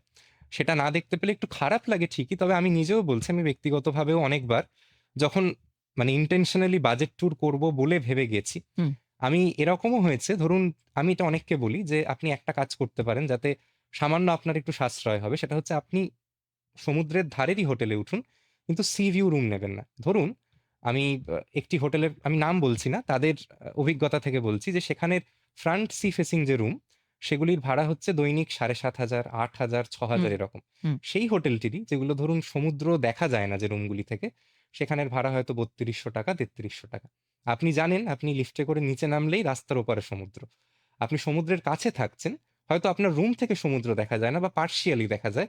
সেই কম্প্রোমাইজটুকু তবু চলে রাদার দ্যান আপনি এমন একটি জায়গায় থাকলেন যেটার জন্য হয়তো আপনাকে সমুদ্রে আসার জন্য মানে পার রাইড আরকি ৳২০০ করে খরচ করতে হুম, হচ্ছে। আপনি ৩ দিন থাকলেন, হয়তো অটো ভাড়াই ৳১২০০ বেরিয়ে গেল। ঠিক। তো রিয়ালিস্টিক্যালি আমার মনে হয় যদি সমুদ্রের ধারে থাকতে হয়, এমন হোটেল নিন যেখানে নন সি ফেসিং রুমও আছে এবং আপনি জানেন সেক্ষেত্রে জাস্ট রাস্তার এপার আর ওপার। মানে আপনি গেলেই সমুদ্র দেখতে পারবেন। একটা ফোন নিয়ে নেব। নিশ্চয়ই। কে আছেন? হ্যালো, নমস্কার। নমস্কার। বেহালা থেকে অনিমেষ ভট্টাচার্য কথা বলছি। বলুন। নমস্কার। আচ্ছা, যদি পুরী বা পুরুলিয়ায় যাই, হুম। আগে থেকে হোম স্টে বুক করার কোনো ব্যবস্থা আছে কিনা যদি একটু বলেন। এইটা একটা ব্যাপার। আর একটা হচ্ছে যে হোম স্টেতে যদি থাকি, হুম। সেখান থেকে কি বিল পাওয়ার সম্ভাবনা থাকবে? কারণ অনেক জায়গায় আছে যেখান থেকে বিলটা যদি শো করে যায় তাহলে টাকাটা পাওয়া যায় কোনো কোম্পানি থেকে। হুম, তো সেইটার সম্ভাবনা যদি থাকে, বিলটা পাওয়া গেলে হুম। যাবে কিনা সেটা যদি একটু বলেন ভালো হয়। বেশ, নমস্কার। শুনতে থাকুন। হ্যাঁ, দু দুটো প্রশ্ন। একটা হুম, হুম। হচ্ছে বিল হুম, সংক্রান্ত, হুম, আর হুম। একটা হচ্ছে হোমস্টে আগাম বুক করা যায় কিনা। একেবারেই। দুটোই খুব পার্টিনেন্ট কোয়েশ্চেন। থ্যাংকস এটা জিজ্ঞেস করবার জন্য। অবশ্যই মানে আগাম বুকিং তো করাই যায়। এই বিষয়টি আমি বলে নিতে চাই। আগাম বুকিং এর তো সব জায়গায় একটা প্রভিশন থাকে। আপনি যেগুলো অনলাইন অ্যাগ্রিগেটর, আমি কোনো অ্যাপ্লিকেশনের স্পেসিফিক্যালি নাম বলছি না, আপনারা হুম, জানেন। সেই জায়গাগুলিতে আমি দুটো না মানে আমি নিজের হুম, থেকে আরেকটা অংশ এড করে হুম, নিচ্ছি এই নিশ্চয়ই। প্রশ্নটায়। হুম, সেটা হচ্ছে এই যে অ্যাপ্লিকেশনগুলি আমি তো ভীষণভাবে ব্যবহার করি। আমার তো মনে হয় ফোন করে কাউকে কিছু বুক করার অনেক ঝুঁকি থাকে। আপনি জানেনই না উল্টো দিকে যে কথা বলছে, সেই মানুষটি আদৌ সঠিক লোক কিনা, আপনি যার সঙ্গে কথা বলতে চান। এই যে অ্যাপগুলি তারা যে সুবিধাগুলো দেয় তার মধ্যে একটা যেটা বিরাট সুবিধা হচ্ছে পে অ্যাট চেকআউট থাকে অ্যান্ড বুক অ্যাট জিরো থাকে। মানে আপনি হোটেলে বুক করছেন, এদিকে আপনাকে আপফ্রন্ট টাকা দিতে হচ্ছে না। ধরুন আপনার হাতে ইমিডিয়েটলি হয়তো ব্যয় করার মতো অর্থ নেই। আপনি হয়তো ১৫ দিন পরে একটা পেমেন্ট হুম, এক্সপেক্ট করছেন। আপনি কিন্তু বুকিংটা হোল্ড করে রাখতে পারেন এবং এগুলো কোনো ফ্রডুলেন্ট বুকিং না। আপনাকে আপফ্রন্ট টাকাও দিতে হলো না এবং আপনার নামে রিজার্ভেশন থাকে। আপনি যদি যে বুকিং স্লিপটা জেনারেট হয় তখন হোটেলকে ফোন করেন, তারাও অ্যাকনলেজ করে এবং হুম, আরেকটা হয় পে অ্যাট চেকআউট। মানে এটা কিছু হোটেল এই প্রভিশনগুলি দেয়। তো এই জাতীয় যে মেকানিজম এগুলো দিয়ে আপনি টাকা না দিয়েও কিন্তু অগ্রিম বুকিং করতে পারেন এবং অ্যাপের মাধ্যমে যদি বুকিং করেন, ডিজিটালি বুকিং করেন তাহলে তো সেখানেই ইনভয়েস জেনারেট হয়। উনার যেটা দ্বিতীয় মানে প্রশ্ন ছিল সেটা ব্যবহার করতে পারেন এবং যদি মনে হয় যে আপনি অ্যাপ বা ডিজিটাল মাধ্যম ব্যবহার করতে স্বাচ্ছন্দ্য বোধ করেন না, সেক্ষেত্রে যেটা করতে পারেন, আপনার পাড়ার বা আপনার আশপাশের যিনি রিলায়েবল ট্রাভেল এজেন্ট, যাকে আপনি চেনেন হয়তো ছোট থেকে দেখেছেন তার ব্যবসা বড় হতে, যাকে আপনি ভরসা করতে পারেন, তার কাছে যান। তিনি আপনার হয়ে বুকিং করে দেবে এবং তার থেকেও ইনভয়েস বা স্লিপটা নিতে পারেন। যেটাকে আপনি দেখিয়ে আপনার অফিস হোক বা যেকোনো অন্যান্য জায়গায় রিএম্বার্স করতে পারেন। বাট আমি ব্যক্তিগতভাবে সাজেস্ট করব যে ডিজিটাল মাধ্যম এখন এতটা উন্নত হয়ে গেছে, এত অপশন, এত কম্পিটিটিভ প্রাইজিং। আমি যখন কথা বলছি আপনারা নিজেরাই দেখতে পারেন। যেকোনো একটা হোটেলের নাম ভাবুন, সেটা Google এ সার্চ করুন, দেখবেন একটা check in check out date দিয়ে ৫ টা অনলাইন অ্যাপ ৫ টা দাম দেখাচ্ছে এবং হুম, এটা ভাববেন না যে কম দেখাচ্ছে সে ফ্রডুলেন্ট। সে চাইছে তার ব্যবসা বাড়ুক। হুম, সেজন্য সে সেই লসটুকু আপফ্রন্ট বিয়ার করছে যাতে আপনি তার থেকে বুকিং করেন। একটা কম্পিটিটিভ হুম, মার্কেট প্লেস। তো আমি তো লোককে বলব যে যেকোনো হোটেল বুক করার আগে ভালো করে অনলাইনে সার্চ করুন। দরকার হলে ১০ টা অ্যাপ নামিয়ে দেখুন কোথায় সবথেকে কম দামে পাচ্ছেন। আগেও যেটা বললাম পলিসিগুলো পড়ে নিন। রিফান্ড বা ক্যানসেলেশন পলিসি। কারণ এটায় নিয়েই সবথেকে লোকের আমি দেখেছি কমপ্লেইন্ট অনলাইনে। যে দাদা ফ্লাইট বুক করেছি রিফান্ড পাচ্ছি না। হোটেলে তো আমরা ২ দিন বুক করেছিলাম। কোনো কারণে ক্যানসেলেশন করতে হবে, পাচ্ছি না। তো একটু পলিসিগুলো পড়ে যদি ঠিকমতো বুক করতে পারেন, বিশ্বাস করুন আমি বছরে বোধহয় কম বেশি ৫০-৬০ টা হোটেলে থাকি এই ঘোরার কাজের জন্য। তো আমার খুব ভালো অভিজ্ঞতা। মানে বেশ। এটাই বলব আরকি সাজেশন প্রচুর হিসেবে। প্রশ্ন আসছে রিতম। আমি চলে হ্যাঁ, হ্যাঁ। যাব এর পরের প্রশ্নটায়, যে হোটেল বুকিং করার সময় হুম, আমি ভুল লোককে টাকা দিলাম কিনা, হুম, ভুল হোটেল বুক করলাম কিনা, এটা সতর্ক হওয়ার জন্য আমি কি, কি ফলো করব? আপনি নিজে একজন টেক সাভি মানুষ। হুম। পেশাগতভাবে আপনি একজন ইঞ্জিনিয়ার এবং আপনি এটা অনেক টেকনিক্যাল দিক যেহেতু হ্যাঁ। রয়েছে, একেবারেই পুরোটা নিয়ে বলুন। আচ্ছা, আমি এগেইন এটার একটা খুব ভালো ইউজ কেস আছে। একটু গুছিয়ে বলার চেষ্টা করছি। আমি আবারও কোনো একটি হোটেলের নাম নেব না। তবে এটুকু বলতে পারি পুরীর ধরুন সবথেকে চাহিদা যে হোটেলটি একদম সমুদ্রের ধারে, তারা অনলাইন বুকিং অ্যাকসেপ্ট করে।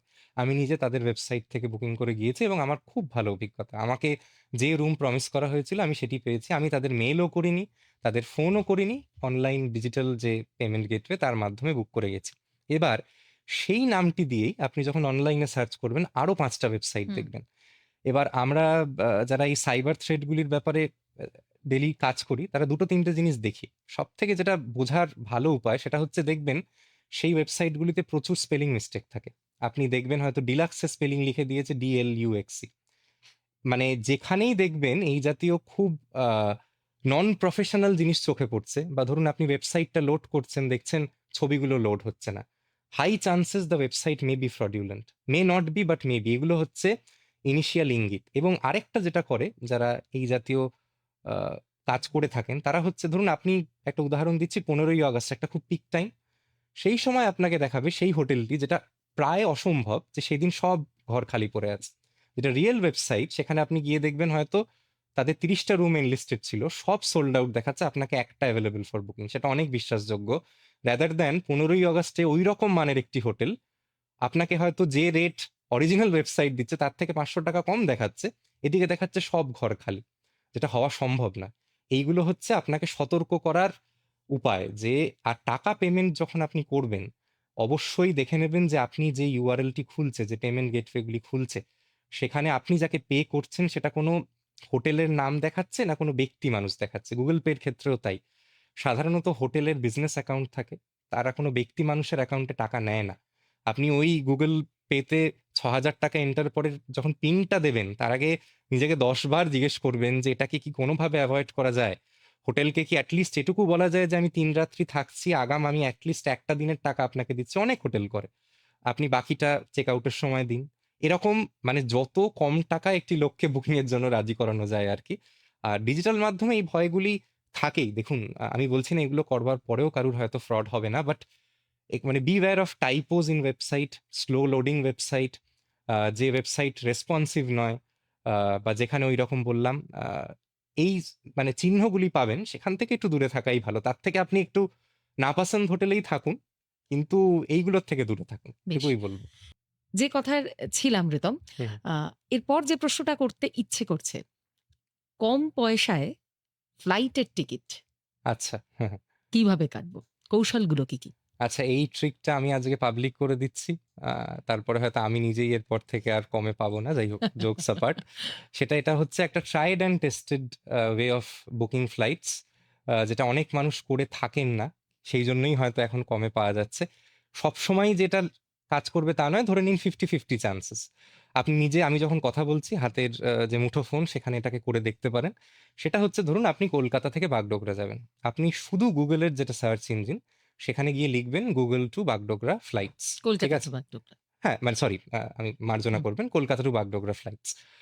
এবার Google নিজস্ব এখন একটা ফ্লাইট লিস্টিং করেছে। Google এর একান্ত নিজস্ব লিস্টিং। সে সারাদিনে মানে কি, কি প্লেন চলছে কলকাতা থেকে বাগডোগরার মধ্যে সেটা লিস্ট করে দেবে এবং ২ টো ট্যাবে হয়। একটা হচ্ছে অল ফ্লাইটস, একটা হচ্ছে চিপেস্ট। আপনি যদি চিপেস্ট ট্যাবটায় যান, হতে পারে সেটা আপনার মনোমতো টাইম নয়। কিন্তু সেই দিনকার সবথেকে কম দামি ফ্লাইট যেটা সেটা তারা লিস্ট করে দেয়। এবার মজা হচ্ছে ফ্লাইটের যেটা সবথেকে পেইন পয়েন্ট সেটা হচ্ছে ধরুন আপনি দেখলেন কোনো একটি ওয়েবসাইটে ৳৪,০০০ কলকাতা থেকে বাগডোগরার বিমান পাওয়া যাচ্ছে। এইবার আপনি যেই চেক আউট স্টেপে যাবেন কনভেনিয়েন্স ফি, পেমেন্ট গেটওয়ে চার্জ এই করে ওই ৪,০০০ টি গিয়ে দাঁড়াবে ৳৪৮০০।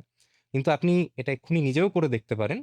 এই যে মেকানিজমটা বললাম আপনি চিপেস্ট ট্যাব বা অল ফ্লাইটস এর লিস্টিং আপনার মনোমতো ফ্লাইটই চুজ করুন। হয়তো ৳৪,০০০ দেখাচ্ছে। আপনি ওখান থেকে যদি চেক আউট করেন ওই লিঙ্কটি থেকেই পার্টিকুলারলি মানে ওখানে দেখে নিয়ে গিয়ে আবার বিমানের যে সংস্থা ধরুন তাদের ওয়েবসাইটে দেখলেন ওই দামটা পাবেন না। ওইখান থেকে যদি চেক আউট করেন আপনাকে কোথাও লগ ইন করতে হবে না, কোনো অ্যাকাউন্ট ক্রিয়েশন এর কিচ্ছু ঝামেলা নেই। ওই নাম আর মোবাইল নাম্বারটুকু চায় প্রত্যেক ট্রাভেলারের এবং তারপরে ডিরেক্টলি ওরা পেমেন্ট পেজে নিয়ে চলে যায়। সরাসরি গুগল থেকে। এবং একটি টাকা বাড়তি নেয় না। মানে যদি আপনি ৪,০০০ দেখেন লিস্টিং পেজে, আপনি যখন পেমেন্ট করবেন ওই ৳৪,০০০ থাকে। এটা আচ্ছা, হচ্ছে ট্রাইড অ্যান্ড টেস্টেড। আমি ১০ বার বুক করে বলছি এবং একটাও ফ্রডুলেন্ট নয় এবং আপনি যখন পেমেন্ট করবেন তখন দেখিয়ে দেবে যে কোন সাইটে ধরুন 5টা অ্যাগ্রিগেটর কে ওই দিনকে সব থেকে কমে আপনাকে ফ্লাইটটা দিচ্ছে। সেইটা দেখে আপনি হয়তো সেই নামগুলির সঙ্গে ফ্যামিলিয়ার, আমি আলাদা করে বলছি না, তাদের প্রতি হয়তো আপনার অলরেডি ট্রাস্ট আছে, তাদেরই পেমেন্ট গেটওয়ে ব্যবহার করে দেয়। এবার গুগল, আপনি বলতে পারেন যে গুগলের কি দায় পড়ে সেটা করার জন্য। তারা এই যে একটা কম্পিটিটিভ মার্কেট প্লেস, নিজের জন্য একটা আলাদা জায়গা করে নেওয়ার জন্য কিন্তু এই অফারগুলি এখন দিচ্ছে। মানে ধরুন পার টিকিট একটা বড় পরিবার ঘুরতে যাচ্ছে, সেখানে যদি আপনার 600 টাকাও বেঁচে যায় এটা করে, তাহলেও তো আপনি 2500 টাকা সেভ করলেন, যেটা হয়তো আপনার হোটেলের ঠিক। বুকিং এর কাজে ব্যবহার হতে পারে। এটা আপনি করে দেখতে পারেন। আহ, বেশিরভাগ ক্ষেত্রেই কম পাবেন, এটুকু বলতে পারি। ফ্লাইটের টিকিট হুম হুম মাঝরাতের পর কাটবো, না হুম হুম। দিনের অন্য সময় কাটলে একটু কম পাওয়া যায়? এই বিষয়টা না, আমার মনে হয় এগুলো কিছুটা মিথ। এরকম কোনো ব্যাপার নয়। একটা জিনিস যেটা আমি ব্যক্তিগত স্তরে দেখেছি, যদি আপনি লগড ইন অ্যাকাউন্ট থেকে বারবার কোনো একটা রুটের ফ্লাইট চেক করেন, ইউজুয়ালি পরের বার, প্রথমবার হয়তো মানে 4000 টাকা দেখলেন, পরের বার দেখবেন 4200 টাকা। ওরা ট্র্যাক করে যে আপনার প্রয়োজন, সেই অনুযায়ী ওরা একটা টপ আপ করে দেয় দামটা। সেটা করা উচিত নয়। আমার মনে হয় আপনি যখন ফ্লাইট সার্চ করবেন, বেসিক্যালি জাস্ট ইনকগনিটো মোডে গিয়ে ফ্লাইটের তথ্যটাকে আগে দেখে নিন। Do not provide your own credentials, যাতে এটা কোনোভাবে ট্র্যাক না হতে পারে যে কে মানুষ, রিতম দেখছে না মনীষাদি দেখছে, এটা বোঝাতে দেবেন না ব্রাউজারকে। আপনি ইনকগনিটোতে ফ্লাইটের লিস্টিংটা দেখে নিন, তারপরে যখন বুকিং করবেন তখনই অ্যাপে ঢুকুন। বারবার বারবার রোজ দেখছেন দাম কমছে বাড়ছে কমছে বাড়ছে, আপনি হয়তো ভাবছেন যে আমি ঠিক এমন একটা দিন পাবো যেখানে 500 টাকা কম হবে, বাট আমার অভিজ্ঞতা বলে যে এইটা করলে আপনি সাধারণত বেশি দামেই ফ্লাইটটি বুকিং করবেন। তো সেটা আমার মনে হয় করা হুম। উচিত নয়। দিনের পার্টিকুলার কোনো টাইমে কাটলে সুবিধা হয় কিনা এ ব্যাপারে আমার তো আলাদা করে কোনো সাজেশন নেই। মানে একটু আগে কাটুন টিকিট, এটুকু বলবো। মানে আপনার যখন ভ্রমণ প্ল্যান, তার থেকে অন্তত 2 থেকে 3 মাস আগে যদি টিকিট কাটতে পারেন, সেক্ষেত্রে সত্যিই কিছুটা সাশ্রয় করার জায়গা থাকে। কারণ এয়ারলাইন্সের তখন লক্ষ্য থাকে তাদের 2 মাস পরের লিস্টেড যে ফ্লাইটটা, তাতে যেন গেস্ট আসে বা সেখানে মানে অকুপেন্সি ভালো হয়, তখন তারা একটু কমে দেয়। অনেকেই 6 মাস আগে টিকিট কেটে রাখেন, হুম 9 মাস আগে টিকিট কেটে রাখেন। সেক্ষেত্রে তো অনেক বেশি টাকা বোধহয় খরচ করতে হয় তাদের। এবং এটার একটা বিশাল ডিসঅ্যাডভান্টেজ হচ্ছে, অনেক যারা ফ্লাইট কোম্পানি, তারা 6 মাস আগে নিজের ফ্লাইট লিস্টই করে না। আপনি হয়তো তখন দুটো অপশন পাচ্ছেন, যদি 2 মাস আগে কাটেন আরো 4টে অপশন পেতে পারেন। তো এত আগে বুক করাটার পক্ষপাতী আমি নই, আনটিল আপনার ভিসার রিকোয়ারমেন্ট আছে, ধরুন বিদেশ ভ্রমণ করছেন, সেক্ষেত্রে আপনার হয়তো উপায় নেই। কিন্তু ডোমেস্টিক ট্রাভেলের ক্ষেত্রে আমার মনে হয় মানে 50 to 60 days is a normal window. তখন আপনি ফ্লাইট ঠিকঠাক পাবেন আর কি, দামটা। আর যে জিনিসগুলিকে বলে দিলাম এর আগেই, দুটো ট্রিক যেটা আজকে পাবলিক হলো, তো সেগুলি ব্যবহার করুন। আশা করি মানে জোকসাপাট আপনারা ভালো রেটেই পাবেন আর কি। তাহলে জানতে পেরে গেছেন যে কিভাবে বুক করলে একটু কম খরচ পড়তে পারে, একবারে এবং সরাসরি গুগল থেকে বুক করা যায়, এই একেবারে তথ্যটাও আপনি জানতে পারলেন। উইদাউট পেমেন্ট আমার গেটওয়ে মনে হয় চার্জেস। হোটেল বুকের ক্ষেত্রেও এই একইভাবে গুগল অনেকটাই হেল্প 100 করে। বার ভীষণ ভালোভাবে হেল্প করে। আমি যেটা বললাম কারণ আমি একটু নিজেও এভাবে উত্তরে। হোটেল প্রচুরবার বুক করেছি বেড়াতে ঠিক যাওয়ার সময়, এবং দেখেছি মানে 5 তারা হোটেলের ক্ষেত্রেও ঠিক গুগলের রেটটা অনেক কম থাকে ঠিক অন্যান্য এবং নিজস্ব সাইটের থেকে। অনেক কম থাকে, এবং আপনি 5টা জায়গা কম্প্যারিজন গুগল আপনার হয়ে করে হুম। নিচ্ছে। আর এখন এআই এসে গিয়ে এআই এসে এটা গিয়েছে, তো তো আরো অনেক আরো বেশি সহজ হয়ে সহজ গেছে হয়েছে। সবকিছুটাই। হাতের মুঠোতে, মানে আপনার যে ট্রাভেল প্ল্যান করার জন্য আগে মানুষ কত ব্যয় করতো, এখন আপনি চ্যাট জিপিটিকে যদি লিখে দেন, যেটা আপনি আমাকে প্রথমে প্রশ্ন করলেন যে I want to visit Darjeeling on an XYZ date, মানে I am travelling with my wife, please make a 2 night 3 days travel plan under 10K for me, suggest me hotels and trains which can fit this budget. ও এত সুন্দর করে একটা PDF বানিয়ে আপনাকে দিয়ে দেবে। তার মানে রিতম বলতে চাইছেন যে আপনি চ্যাট জিপিটিকে গিয়ে বলুন, আমি একেবারে দার্জিলিং যেতে চাই হুম আমার স্ত্রীকে সঙ্গে নিয়ে বা হাজবেন্ডকে সঙ্গে নিয়ে, আমার 10,000 টাকা বাজেট, একেবারে আমি 2 রাত 3 দিন থাকতে চাইছি, আমার কোন কোন হোটেল কোন কোন ট্রেন কি কিভাবে থাকলে আমার এটা কমপ্লিট হবে, ও কিন্তু পুরোটা লিখে দেবে। পুরোটা লিখে দেবে। এবং আপনি চাইলে সেটাকে একটা পিডিএফ মারফত ডাউনলোড করে নিতে পারেন, যাতে চ্যাট হিস্ট্রিতে হারিয়ে না যায়। এবং সেটাকে বেস করে আপনি অ্যাটলিস্ট একটা ইনিশিয়াল গাইডেন্স পেলেন। আমার তো ভীষণ মানে এখন লেটলি এটি ব্যবহার করা হয় আর কি, ঘোরার প্ল্যানের জন্য।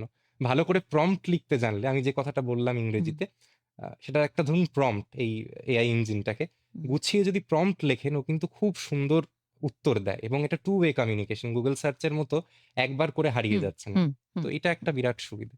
বেশ। প্রচুর প্রশ্ন আসছে রিতম আমাদের হ্যাঁ, কাছে।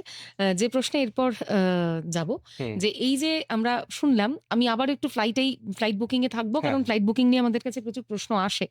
আ হুম, একটা মিথ আছে হুম। যে পার্টিকুলার সপ্তাহের মঙ্গলবার রাত, বৃহস্পতিবার রাত, এসব রাতে কাটলে নাকি ফ্লাইটের দাম সস্তা হয়। এমন কোনো উইকলি ডে আছে যেদিন ফ্লাইটের দাম একটু সস্তা হয়, নতুন করে চার্ট আপলোডেড হয়? এগুলো নিয়ে আপনি কি বলেন?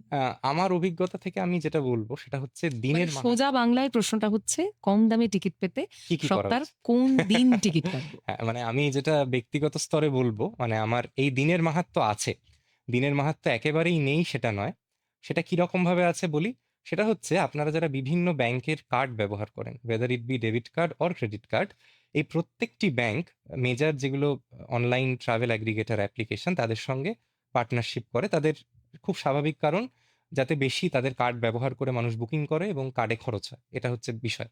তো দেখবেন প্রত্যেকটি ব্যাংক সেই পার্টিকুলার ট্রাভেল অ্যাপটির সঙ্গে কোনো না কোনো দিন, একটা পার্টিকুলার দিন সপ্তাহে তাদের কোলাবোরেশন থাকে। ধরুন একটা এবিসি ব্যাংক বলছে আমরা মঙ্গলবারে এনলিস্টেড, কেউ বলছে বুধবার, কেউ বলছে বৃহস্পতিবার। এবার আপনি দেখে নেবেন আপনার যে কার্ড সেটা সপ্তাহের কোন দিন ওই অ্যাপে আপনি অফারের সঙ্গে পাবেন। ঠিক কিভাবে দেখবে? ওটা হচ্ছে আপনি ওই যে অ্যাপগুলি ধরুন খুব সচরাচর আমরা ব্যবহার করি, তাদের একটা অফার্স বলে সেকশন আসে। সেখানে ওই স্ক্রোল করে করে আপনি যদি সরান, 7 দিনের অফারের বা কারেন্ট রানিং অফারগুলো আপনাকে দেখিয়ে দেয়। ধরুন আপনি কোনো একটি রাষ্ট্রায়ত্ত ব্যাংকের কার্ড ব্যবহার করেন, আপনি দেখে নিলেন সেই কার্ডটি কোন দিন অফার দিচ্ছে আপনাকে। আপনি পার্টিকুলার যদি সেদিন যান, হয়তো দেখলেন টোটাল বুকিং এর ওপর 1200 টাকা 1500 টাকা ছাড় পাচ্ছেন, যেটা অন্য দিন আপনি সেই কার্ড দিয়েই হয়তো পেমেন্ট করবেন। আপনি হয়তো একটাই কার্ড ব্যবহার করেন কিন্তু ছাড়টা পাবেন না। তো এগুলো একটু দেখে রাখা ভালো। ওই আর কি রাত্রিবেলা শোয়ার আগে আর কি 4-5টা অ্যাপ খুলে একবার একটু চোখ বুলিয়ে নেবেন যে আপনি যেখানে যেতে চাইছেন সেখানের ফ্লাইট ভাড়াটা কি রকম রেঞ্জে পাচ্ছে, এবং কোন অ্যাপ ব্যবহার করে টিকিট কাটলে, যেহেতু সবকটাই প্রায় রিলায়েবল, আপনি কিছু ছাড় পাবেন আর কি। বেশ। আমরা কিন্তু ইতিমধ্যেই কথা বলেছি চিপেস্ট ফ্লাইট ফেয়ার আমরা কিভাবে পেতে ঠিক। পারি, ঠিক কোন সপ্তাহের কোন দিন হুম, কাটলে সুবিধে হয়, এবং আমরা জানতে পেরেছি যে কিভাবে হোটেল এবং ফ্লাইট বুকিং এ গুগল এর সাহায্যে কম দামে আমরা টিকিট কাটতে পারি। যারা কোনোভাবে ফেসবুকে শুনতে পারেননি, পরে আমাদের এই ফেসবুক অনুষ্ঠানটি এই 10 মিনিটে আমরা কি আলোচনা করলাম নিশ্চয়ই শুনে নেবেন। আ আশা করছি এরপরে যেটা হ্যাঁ, খুব গুরুত্বপূর্ণ প্রশ্ন, যেটা নিয়ে প্রচুর লোকজনের জিজ্ঞাসাও থাকে আরকি। হুম, হুম, এই যে একটি প্রশ্ন ছিল আমাদের কাছে যে খুব গরম, হুম, পাহাড়ে যেতে চাই। হুম, উনি বলেছিলেন যে কোন জায়গায় যাওয়ার প্ল্যান করা যেতে পারে? ঠিক, যদি আপনি একটা ওই ৫টা ৬টা জায়গার চেকলিস্ট বানিয়ে দেন যে এই নিশ্চয়ই। জায়গাগুলো গরমে যাওয়ার জন্য ভালো। আচ্ছা, আমি এই যে উত্তরটা, আমি যেহেতু আগেরটা মেইন টাউন কেন্দ্রিক উত্তর দিয়েছি, এবার আমি অফবিট জায়গাগুলিকেই হুম, প্রাধান্য দেব। আমি যে ট্রেনটির কথা সবাইকে খুব বলি সেটা হচ্ছে 13149 কাঞ্চনকন্যা কাঞ্চনকন্যা। এক্সপ্রেস। আমার ভীষণ প্রিয় একটি আমারও। ট্রেন। সেটি এনজেপি না গিয়ে শিলিগুড়ি যায়, হুম, যেটা একটা বিশাল সুবিধা। এবং আমি যে সার্কিটটির কথা বলবো সেই গোটা সার্কিটটি আপনি নিউমাল জাংশনে নেমে ঘুরতে পারেন। ওই 2 এসির ভাড়া হচ্ছে 1350 টাকা 1400 টাকা মতো।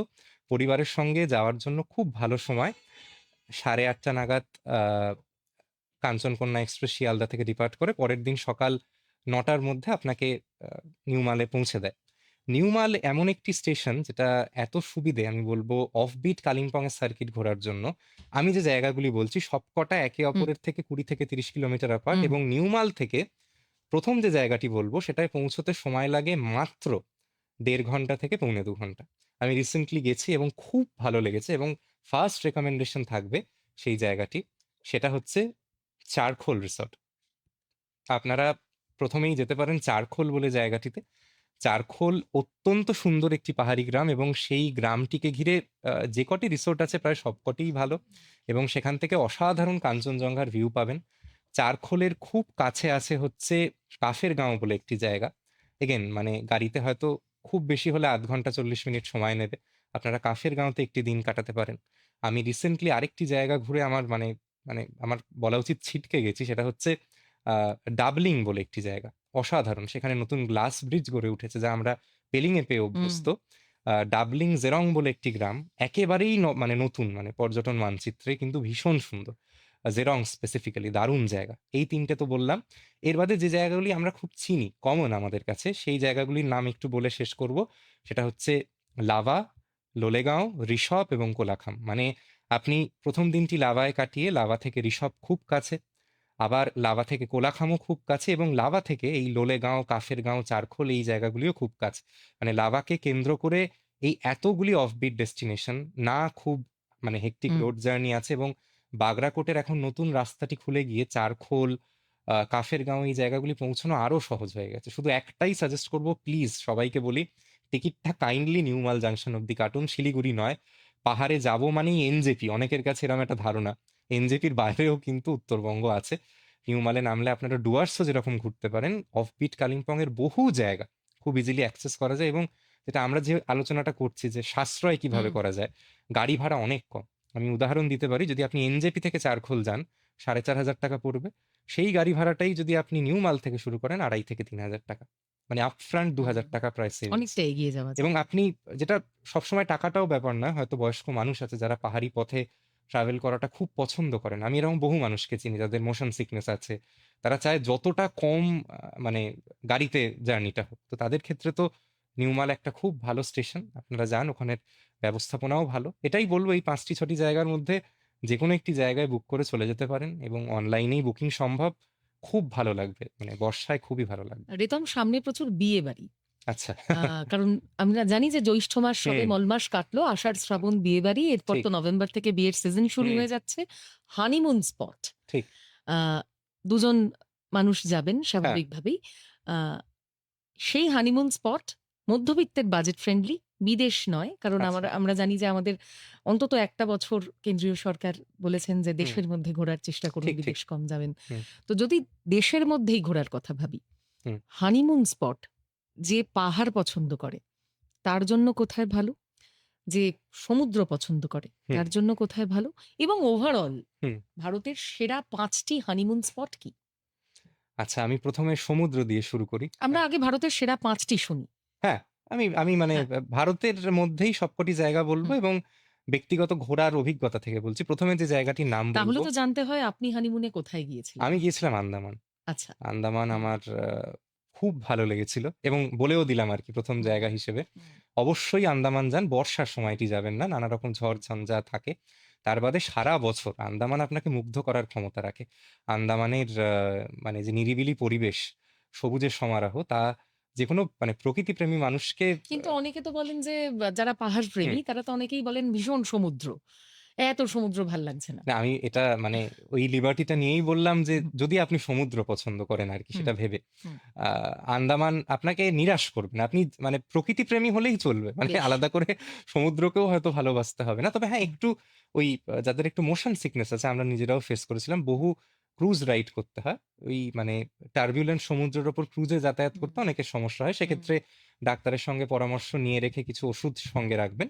বাকি আন্দামান ভীষণ ভালো জায়গা। দ্বিতীয় বেশ। যে জায়গাটির হুম। কথা বলব সেটা হচ্ছে কেরালা। কেরালা আমি ৩ বার গেছি।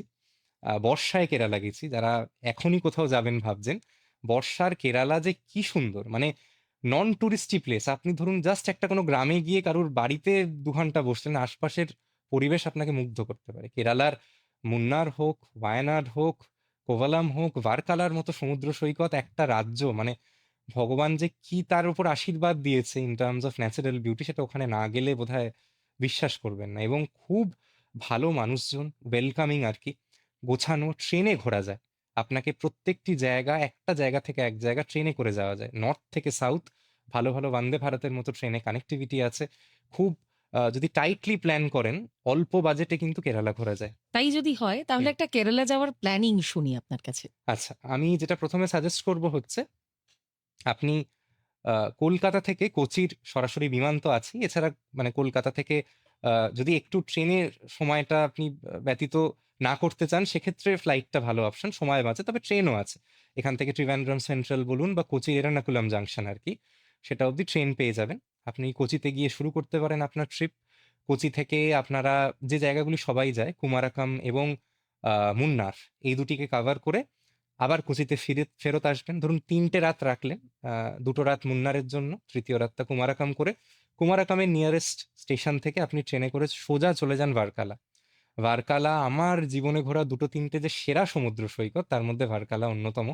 যে গেছেন সে জানেন কেন বলছি। অপূর্ব জায়গা। ভার্কালার জন্য অন্তত ২ টো দিন রাখুন। তারপরে আপনি চলে যান ওখান থেকে আবার ঘন্টাখানেক ট্রেন জার্নি করে ত্রিভেন্দ্রমে। ট্রিভ্যান্ড্রামের আশপাশেও প্রচুর কিছু ঘোরার জায়গা আছে, ম্যানগ্রোভ ফরেস্ট আছে এবং পদ্মনাভ স্বামীর মন্দির আছে। আপনি সেটাকে দেখে নিয়ে আবার ফেরার ফ্লাইটটি ট্রিভ্যান্ড্রাম থেকেই আবার কলকাতার নিয়ে নিতে পারেন। ওয়ান স্টপ ফ্লাইট হয়, সেক্ষেত্রে বেঙ্গালুরু হয়ে আবার কলকাতা ফিরে আসতে পারেন, কিংবা যে ট্রেনগুলি টিভিসি অবধি যায় কলকাতা থেকে, হুম। সেই ট্রেনগুলি ধরে আবার সরাসরি হাওড়ায় ফিরে আসতে পারেন, যেটা আপনার প্রাধান্য। অনেকেই মুন্নারের সাথে এখন ওয়েনার জোড়ে। ওয়ায়নাড জোরে। হ্যাঁ, এই ওয়ায়নার যাওয়ার জন্য হুম। আপনি কি ওয়েনারটাকে মানে আমি গিয়েছি, আমি আচ্ছা, গিয়েছি। এই মুন্নার থেকে ওয়ায়নার মানে সেখানে আবার একটা আমরা দেখি যে জঙ্গলের মধ্যে একটা সাফারি হয়। ঠিক, ঠিক, ঠিক। এই ওয়ায়নারের আলাদা করে যে আমাদের ট্রাভেল যারা করছেন হুম। তাদের কাছে জনপ্রিয়তা বাড়ছে। ঠিক, একেবারে ঠিক। ওয়ায়নার বেড়ানোর জন্য যদি কিছু টিপস দেন?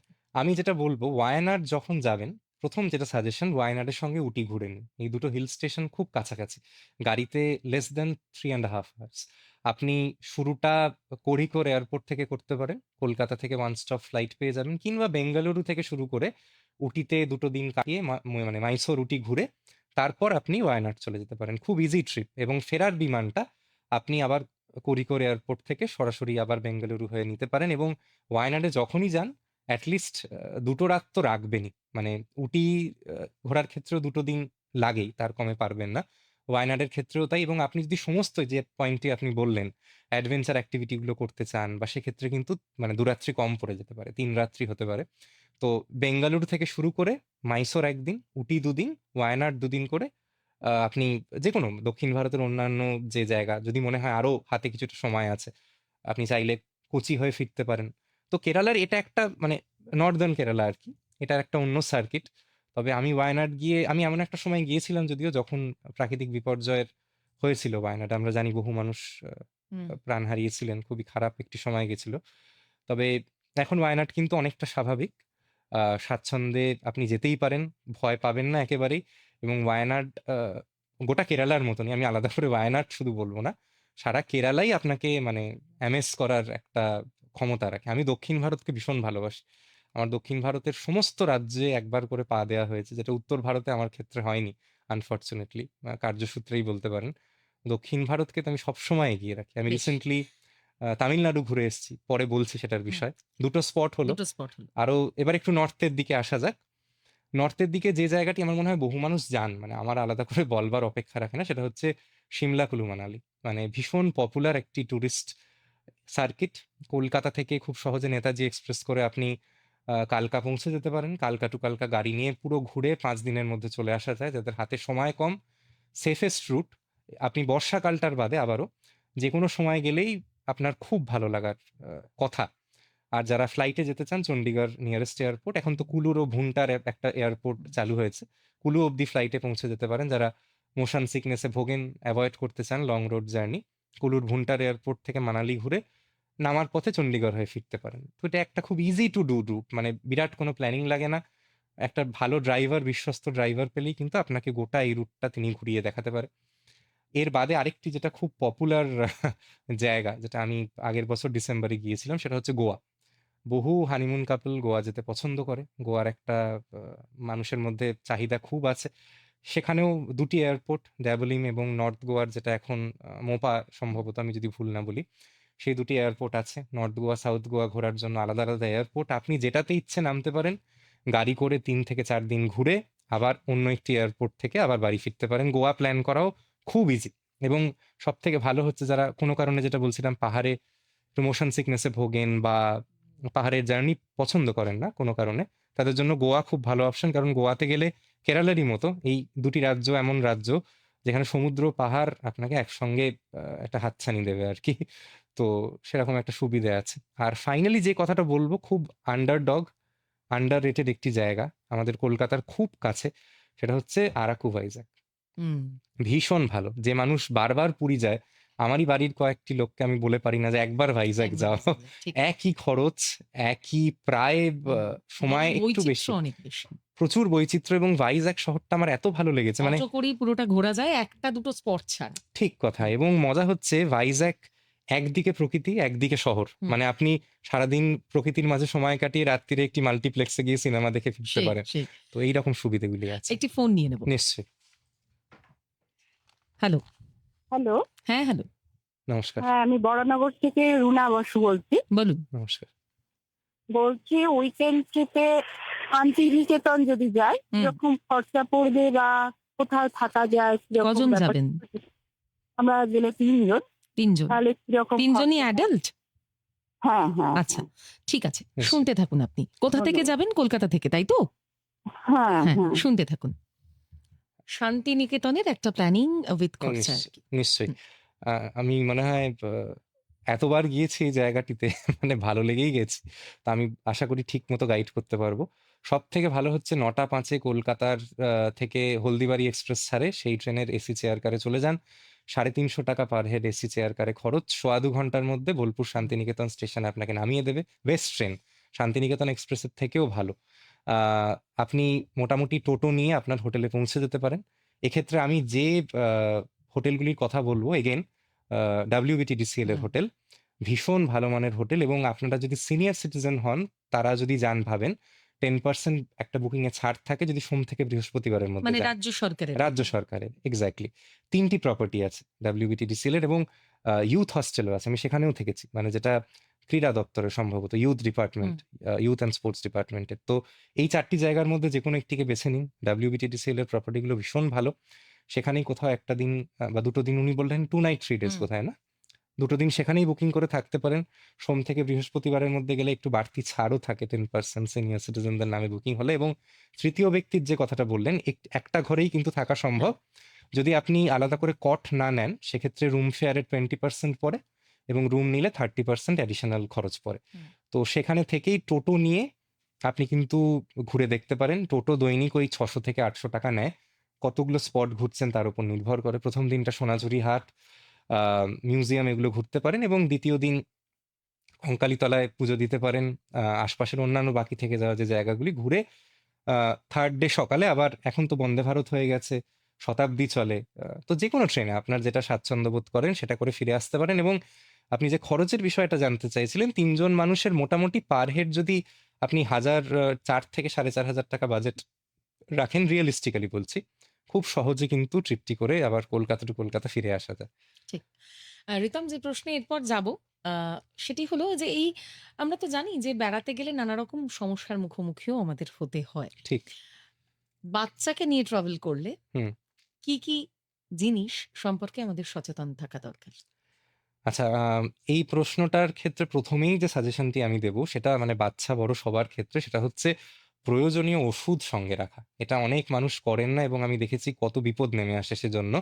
আপনি যখনই কোথাও ট্রাভেল করবেন ভাবছেন স্পেসিফিক্যালি এমন জায়গা যেটি জমজমাট নয়। দূরবর্তী ধরুন পাহাড়ের অফবিট জায়গা। যেখানে আপনি হয়তো ৫ কিলোমিটারের মধ্যে একটা মেডিসিনাল শপ পাবেন না আপনার বিপদে।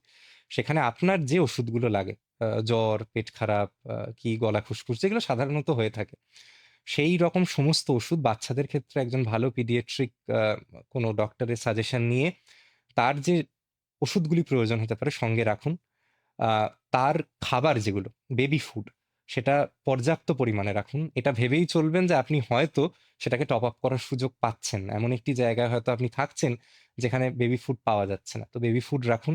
শীতের জায়গায় গেলে বাচ্চাদের শীতের পোশাক বেশি করে রাখুন। আপনি একজন বড় মানুষ হয়তো ছবি তোলার জন্য ভাবছেন একটা গেঞ্জি পরে কাটিয়ে দেব। কিন্তু মনে রাখবেন বাচ্চাটা হয়তো বলতে পারছে না। কিন্তু তার ঠান্ডা হয়তো লাগছে। আপনি হয়তো ভাবছেন কিছুই ঠান্ডা নেই। তাদের টুপি, গ্লাভস, পাহাড়ে না খুব ঘন ওয়েদার হুম। পাল্টায়। আপনিও জানবেন। এই ঠান্ডা, এই হুম। গরম, এই বৃষ্টি। আপনি যদি এমন কোনো সময়েও যান যেখানে ওয়েদার ফোরকাস্ট দেখে মনে হচ্ছে যে না ঠান্ডার পোশাক লাগবে না, ঠান্ডার পোশাক রাখবেন এবং সবার ক্ষেত্রেই লাস্ট পয়েন্টটা বলব সেটা হচ্ছে টুকটাক কিছু খাবার সঙ্গে রাখুন। যেরকম ছাতু হতে পারে, খুব অল্প জায়গা নেয়। ছাতু সঙ্গে রাখুন, কিছু ড্রাই ফ্রুটস রাখুন, কেক, বিস্কিট এগুলো রাখুন। যাতে কখনো যদি এরকম হয় ঘুরতে হয়তো আ খাবার সুযোগ হলো না, তাহলে সাথে রাখা এই খাবারগুলি আপনাকে কিন্তু কিছুটা সাপোর্ট দিতে পারে। বাহ! এবার আসবো জঙ্গলে। আচ্ছা। আমরা যারা বাঘ দেখতে ভালোবাসি, হুম। যারা জঙ্গল পছন্দ করি, ঠিক। জঙ্গলে বেড়াতে যাওয়ার সেরা সময় কোনটা? এই বিষয়টি না মানে এটা নিয়ে ২ টো ওপিনিয়ন আছে। একটা তো আপনারা জানেন আমি আমার হাতের কাছের জঙ্গল ডুয়ার্সকে নিয়ে শুরু করি। এই ১৫ই জুনের থেকে ১৫ই সেপ্টেম্বর বন্ধ থাকে। কিন্তু বিশ্বাস করুন ডুয়ার্সের বোধহয় সবথেকে যে অপরূপ যে রূপটা সেটা পাওয়া যায় হচ্ছে এই বর্ষার সময়তেই। কিন্তু এই সময় গেলে আবার আপনি যে বিষয়টি বললেন সাফারি পাবেন না। তাই আমি তো বলি গোটা উত্তরবঙ্গ ডুয়ার্স সার্কিটে ঘোরার শ্রেষ্ঠ সময় হচ্ছে মিড অক্টোবর থেকে মিড জানুয়ারি। তারপরে প্রবল ঠান্ডা পড়ে যায়, হুম। কুয়াশাচ্ছন্ন হয়ে যায় পরিবেশ। আপনারা যদি মানে অগ্রিম প্ল্যান করেন তাহলে নভেম্বর মাসটিকে বেছে নিতে পারেন। আবহাওয়া খুব মনোরম থাকে, মানে ডিসেম্বর জানুয়ারির ওই তীব্র ঠান্ডাটাও থাকে না, আবার আকাশ খুব পরিষ্কার থাকে, এমনকি লাটাগুড়ি থেকে সে সময় কাঞ্চনজঙ্ঘা দেখা যায়। শুধু তাই নয়, নভেম্বর একমাত্র মাস হ্যাঁ। যে মাসে উত্তরবঙ্গ হুম। সব থেকে অ্যাসিওর করা যায় যে হ্যাঁ। কাঞ্চনজঙ্ঘা দেখা যাবে। ভিজিবিলিটি ডেজ আমি হ্যাঁ। তো বলি হয়তো 28 আউট অফ 30, যেটা অন্য মাসে হয়তো 2 আউট অফ 30, আমি 5 আউট যখনই অফ পাহাড়ে 30। যাই আমি কিন্তু হ্যাঁ, নভেম্বর একেবারেই মাসটাকেই মানে টার্গেট করে যাই। এনিওয়ে, এরপর হুম, যেটা জানতে চাইবো রিতম আপনার কাছ থেকে, এ তো গেল মানে ডুয়ার্স এর মতো জঙ্গল। ঠিক। বাঘ দেখতে যাব, হুম, রীতিমতো ওয়াইল্ড অ্যানিমাল দেখতে যাব। হুম, সারিস্কা যেতে পারি, ঠিক। তাঁদোবা যেতে পারি, করবেট যেতে পারে। করবেট যেতে পারি, রানথাম্বোর যেতে পারি। হুম, ঠিক সময় কি গরমকাল? কারণ আমরা শুনেছি যে হুম, গরমকালেই পশুরা বেশি বাইরে আসে, ঠিক। দেখা যায়।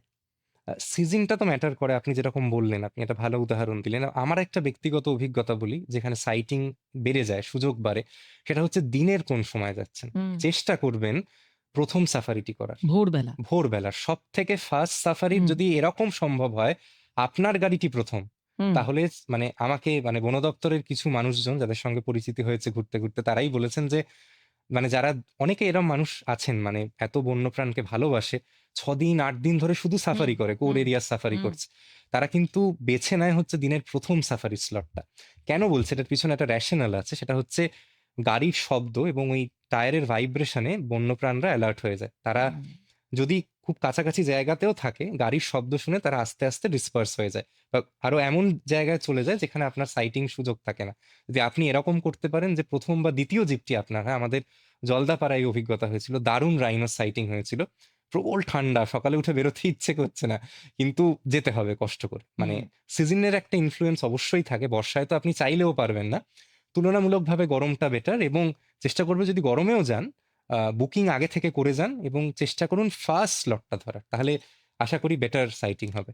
কেনিয়া যেতে চাই, আচ্ছা। তার আগে প্রিকশন হিসেবে কি কি নিতে হবে? যদিও আমার যে জায়গাটির নাম বললেন সেখানে যাওয়ার কোনো পূর্ব অভিজ্ঞতা নেই, আমি আফ্রিকায় যাইনি, হয়তো খুব শীঘ্রই কখনো যেতে চলেছি। তবে আমার যেটুকু মনে হয় যে কোনো বিদেশ ভ্রমণের ক্ষেত্রেই, সেটা হচ্ছে প্রত্যেকটি দেশের ট্রাভেল গাইডলাইন ভালো করে পড়ে নেওয়া দরকার। এমন দক্ষিণ মানে এমন আফ্রিকার প্রচুর দেশ আছে বা এমন দক্ষিণ আমেরিকার প্রচুর দেশ আছে যেখানে যাওয়ার আগে কিছু ভ্যাকসিনেশন মাস্ট। আপনি সেগুলো হয়তো নিজস্ব প্ল্যান করছেন কিছু সাশ্রয় করার জন্য। যদি কোনো বিশ্বস্ত মানুষ পান, বই বললাম, সঙ্গী হচ্ছে হাতের মুঠোফোনের ওই ChatGPT, তাকে জিজ্ঞেস করে নিতে পারেন যে আমি কেনিয়া যাচ্ছি অমুক মাসে বা আমি মাসাই মারার ভ্রমণ করব। আমাকে এটুকু বলে দিন যে আমি প্রিকশন বা গাইডলাইন হিসেবে কি, কি জিনিস নেব। যে জিনিসগুলি আমি শুধু কেনিয়া বলেই বলছি না, নিজের ব্যক্তিগত জায়গা থেকে মনে হয়েছে যে যেকোনো জঙ্গল ভিত্তিক জায়গায় গেলে পাওয়ার কাট কিন্তু একটা খুব বিশাল প্রবলেম, যেকোনো জঙ্গল সার্কিটে। সেখানে যদি আপনি সঙ্গে নিজের পাওয়ার ব্যাংকটি রাখেন, আমার অনেক বন্ধু আমার সঙ্গে ট্রাভেল করে, তারা আমারটা ধার নিয়ে চালায়। আমি সবসময় বলি ব্যাগ গোছাতে যখনই যাবেন, প্রথমে ওই 20,000 mAh এর একটি পাওয়ার ব্যাংক সঙ্গে রাখবেন। অনেক বিপদের সময় যখন দেখছেন ফোন রেড, 2% 3% চার্জ আছে, কেনিয়ায় হয়তো সামনে একটি সিংহ বাবা এসে দাঁড়ালেন, কিন্তু আপনার ফোনটা গিভ আপ করে গেল, ওই পাওয়ার ব্যাংকটি সাহায্য করবে। যাই হোক, মানে আরো এরকম অনেক ছোটখাটো দিক থাকে সঙ্গে। প্রিকশনারি যে এর আগেই বলেছি, সঙ্গে ওষুধ রাখা, ভিসা গাইডলাইন গুলো ভালো করে পড়ার। অনেক দেশ এমন থাকে যেখানে যাওয়ার আগে আপনাকে রিটার্ন ফ্লাইট টিকিটস দেখাতে হয়, হোটেল বুকিং করতে হয়। তো সেই বিষয়গুলি ভালো করে পড়ে নেওয়া ভালো। দরকার হলে কোনো রিলায়েবল এজেন্টের সাহায্য নিন, ভিসা এজেন্ট কলকাতায় প্রচুর আছে, তারা আপনাকে সঠিকভাবে গাইড করতে পারে। হয়তো আপফ্রন্ট আপনার 2,000 টাকা বেশি পড়তে পারে ভিসার খরচ, কিন্তু তারা আপনাকে মিসগাইড করবে না, বলে দেবে যে আপনি এই দেশে যাচ্ছেন, এই ডকুমেন্ট রেডি রাখবেন, বা ওভারঅল প্রসেসটিতে গাইড করতে পারে, এটুকুই বলব। এজেন্সির কথা যখন এলো, হুম। তাহলে প্রশ্ন না করে পারছি না যে ট্রাভেল এজেন্ট হ্যাঁ, নাকি নিজে প্ল্যান করব, খরচ কিসে কমে? অবশ্যই নিজে প্ল্যান করলে খরচ কম হয়। তবে এটার একটা মানে প্রবলেম আছে। দেখুন, সবাই কিন্তু ডিজিটাল মাধ্যমটায় স্বাচ্ছন্দ্য বোধ করেন না। স্পেসিফিক্যালি যারা সিনিয়র মানুষ, যারা খুব একটা টেক স্যাভি নয়, তাদের ক্ষেত্রে কিন্তু আমি সবসময় সাজেস্ট করি যে ভুল কিছু করার থেকে তাতে একটু পয়সা বেশি যাক, কিন্তু ট্রাভেল এজেন্টের সাহায্য নিন। তবে যে মানুষ টেক স্যাভি, যাদের ফোনের ওপর দখল আছে। আমি যে আলোচনাটা করলাম গুগল থেকে হুম। বুকিং করা বা এই জিনিসগুলি যারা পারেন, তারা এখন যেকোনো পৃথিবীর জায়গায় কিন্তু অনলাইনে যেতে পারেন। এমনকি এটাও বলে রাখি, এখন এমন কিছু অ্যাপ্লিকেশন হয়ে গেছে যারা ফরেক্স কারেন্সি বিদেশে যাওয়ার সময় হুম। আপনার বাড়িতে ডেলিভার করে হুম, দেয়। হুম। আপনি ইন্ডিয়ার মুদ্রায় পে করবেন, তারা বাড়িতে এসে আপনাকে ফরেক্স কারেন্সি দিয়ে যাবে। এমনকি ভিসাটাও অনলাইনে সঠিক ডকুমেন্ট আপলোড করলে বাড়িতে এসে দিয়ে যায়। তো self planning has become easier. AI ব্যবহার করতে পারেন আইটিনারি বানিয়ে নেওয়ার জন্য। এছাড়া ফ্লাইট বুকিং তো বললামই, সবটাই অনলাইনেই পসিবল। তবে হ্যাঁ, আর কি মানে এটা আপনার নির্ভর করছে আপনি কতটা ডিজিটাল মাধ্যমে স্বাচ্ছন্দ্য বোধ করেন। বেশ, একটু মেসেজের দিকে তাকাই। নিশ্চয়ই। মৌমিতা দত্ত লিখছেন, হ্যালো রিতম, আমি তোমার সব ভিডিও দেখি। থ্যাংকস মৌমিতা। অর্ণব মুখোপাধ্যায় লিখেছেন, অসম। যাদবেন্দ্র পণ্ডা যিনি প্রশ্ন করেছিলেন, তার ভালো লাগছে অনুষ্ঠান। এরপর অনেকেই লিখছেন, আপনার প্রচুর ফ্যান রয়েছেন রিতম, কিন্তু জানেন, থ্যাংক ইউ।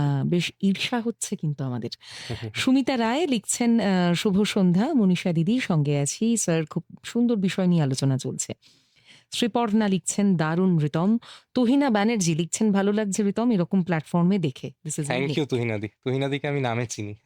বেশ, প্রচুর প্রচুর মেসেজ হুম। আসছে রিতম। বিদেশ যেতে চায় কেউ, হুম। দুজন মানুষ, হুম। 1 লক্ষ টাকা বাজেট, একেবারে। প্রথম পছন্দের 3টি বা 4টি দেশ যদি বলেন, যেটাতে এই দুজনের 1 লক্ষ টাকায় ঘুরে বেরিয়ে আসা সম্ভব। আচ্ছা, আমি যে জায়গাগুলিতে গেছি সেগুলো দিয়ে শুরু করি। আমার মনে হয় এখন একেক সময় কলকাতা থেকে বেঙ্গালুরু, হায়দ্রাবাদ যাওয়ার যে ফ্লাইট ভাড়া হয়, তার থেকে থাইল্যান্ড বা ব্যাংকক কমে চলে যাওয়া যায়। তো থাইল্যান্ড দেশটি প্রথম কথা, ভীষণ টুরিস্ট ফ্রেন্ডলি একটা নেশন, ভিসার জটিলতা নেই। তো আপনি যে বিষয়টি এর আগে হাইলাইট করলেন, সেলফ প্ল্যান করে যাওয়া যায়। এবং 1,00,000-এর অনেক কম খরচে ঘোরা যায়। আমি নিজেও ঘুরে এসেছি। হ্যাঁ, এবার আমি এই 1,00,000 কথাটা যখন বলছেন আপনি, সেটা নির্ভর করবে আপনি কতদিন ঘুরছেন। আ আমি যেটা একটা থাম্ব রুল দেখেছি। হ্যাঁ, বেশ, বলেই দিই, হুম। কতদিন ঘুরছেন মানে ধরে রাখুন ওই 5 রাত 6 দিন। একদম। এটা রিয়ালিস্টিক, এটা এটা রিয়ালিস্টিক। আমার মনে হয়েছে এই সাউথ ইস্টার্ন কান্ট্রিগুলিতে, সাউথ ইস্ট এশিয়ান কান্ট্রিগুলিতে, মার্জনা করবেন। মোটামুটি যদি আপনি দিনে 10,000 থেকে 15,000 টাকা পার ডে বাজেট রাখেন, আপনি রাজার হালে ঘুরতে পারেন। থাইল্যান্ডে যেরকম ফ্লাইট ফেয়ার চিপ, আপনি যদি হোটেলে না থেকে Airbnb জাতীয় জায়গাগুলিতে থাকেন, যেখানে আ কিছু ওই অ্যাপার্টমেন্ট কালচার যেখানে আছে, আপনি অ্যাপার্টমেন্টে দিনে দৈনিক 2,500-3,000 টাকায় ব্রেকফাস্ট সমেত, আমি নিজে থেকে এসেছি। এত ভালো ঘর পাবেন, তাতে রান্নার ব্যবস্থা থেকে শুরু করে ওয়াশিং মেশিন, স্টিম আয়রন সবকিছু থাকে। মানে হোটেলের খরচ খুব সামান্য। বরং আমার তো এটা মানে মাঝে, মাঝে অবাক লাগে যে আমাদের দেশে হয়তো দার্জিলিং, গ্যাংটকে গিয়ে 6,000-8,000 টাকার হোটেলে থাকি। বিদেশে গিয়ে কিন্তু অনেক সময় একটু যারা ভালো করে সার্চ করে যাচ্ছেন, খুব ভালো ডিল পাওয়া যায়। থাইল্যান্ড সেই দেশ। থাইল্যান্ডের ট্রান্সপোর্টেশন মানে দেশের মধ্যেও খুব স্ট্রং। অল্প দামে এক জায়গা থেকে এক জায়গা যাওয়া যায়। ভালো আ মানে ক্যাব অ্যাগ্রিগেটর পাবেন। মোবাইলে সেই অ্যাপগুলি নামিয়ে নিয়ে আপনি এক জায়গা থেকে এক জায়গা নিজে ঘুরতে পারেন, কোনো এজেন্টের সাহায্য না নিয়ে। রাস্তার ধারে, ধারে কিয়স্ক আছে যেখান থেকে ডে ট্রিপ গুলো বুক করতে পারেন। এটা তো গেল থাইল্যান্ডের গল্প। থাইল্যান্ড খুব টুরিস্ট ফ্রেন্ডলি একটি নেশন। আরেকটি দেশ যেটা আমি কিছু বছর আগে গিয়েছিলাম সেটা হচ্ছে মালয়েশিয়া। আবার খুব রিয়ালিস্টিক্যালি ৳1,00,000 র মধ্যে ৬ দিনে আপনি ঘুরে আসতেই পারেন। মালয়েশিয়ার যে ২-৩ মেইন জায়গা, কুয়ালালামপুরকে মানে বেস করে আপনি ঘুরতে পারেন। তাতেও ওই আরকি হোটেল আপনি ২,৫০০-৩,০০০ টাকা দৈনিক পাবেন যদি একটু ওই অ্যাপার্টমেন্ট স্টাইল হোটেলগুলিতে থাকেন, বা আপনি যদি প্রপার হোটেলও চান, সেখানেও আমি নিজে থেকে এসেছি। খুব ভালো হোটেলও, যেগুলিতে ধরুন একদম টুইন টাওয়ার দেখা যাচ্ছে বা খুব ভালো ভিউ, সেখানেও ওই দৈনিক ৪,৫০০ থেকে ৳৫,০০০ ভাড়া। এবার তারপরে আপনার থাকা মানে থাকার খরচের বাদে ঘোরা আর খাবার খরচটুকু। আর যারা শপিং করতে ভালোবাসেন আমার মতো, তাদের ওই একটা বাড়তি হাতছানি থাকেই। আরেকটি দেশ যেটিতে আমি হয়তো যাইনি, তবে আমি শুনেছি বহু মানুষের থেকে, সেটা হচ্ছে ২ টি দেশ বলব। একটি ভিয়েতনাম, একটি শ্রীলঙ্কা। শ্রীলঙ্কা তো খুবই সহজে যাওয়া যায়। চেন্নাই থেকে সরাসরি বিমান আছে কলম্বোর।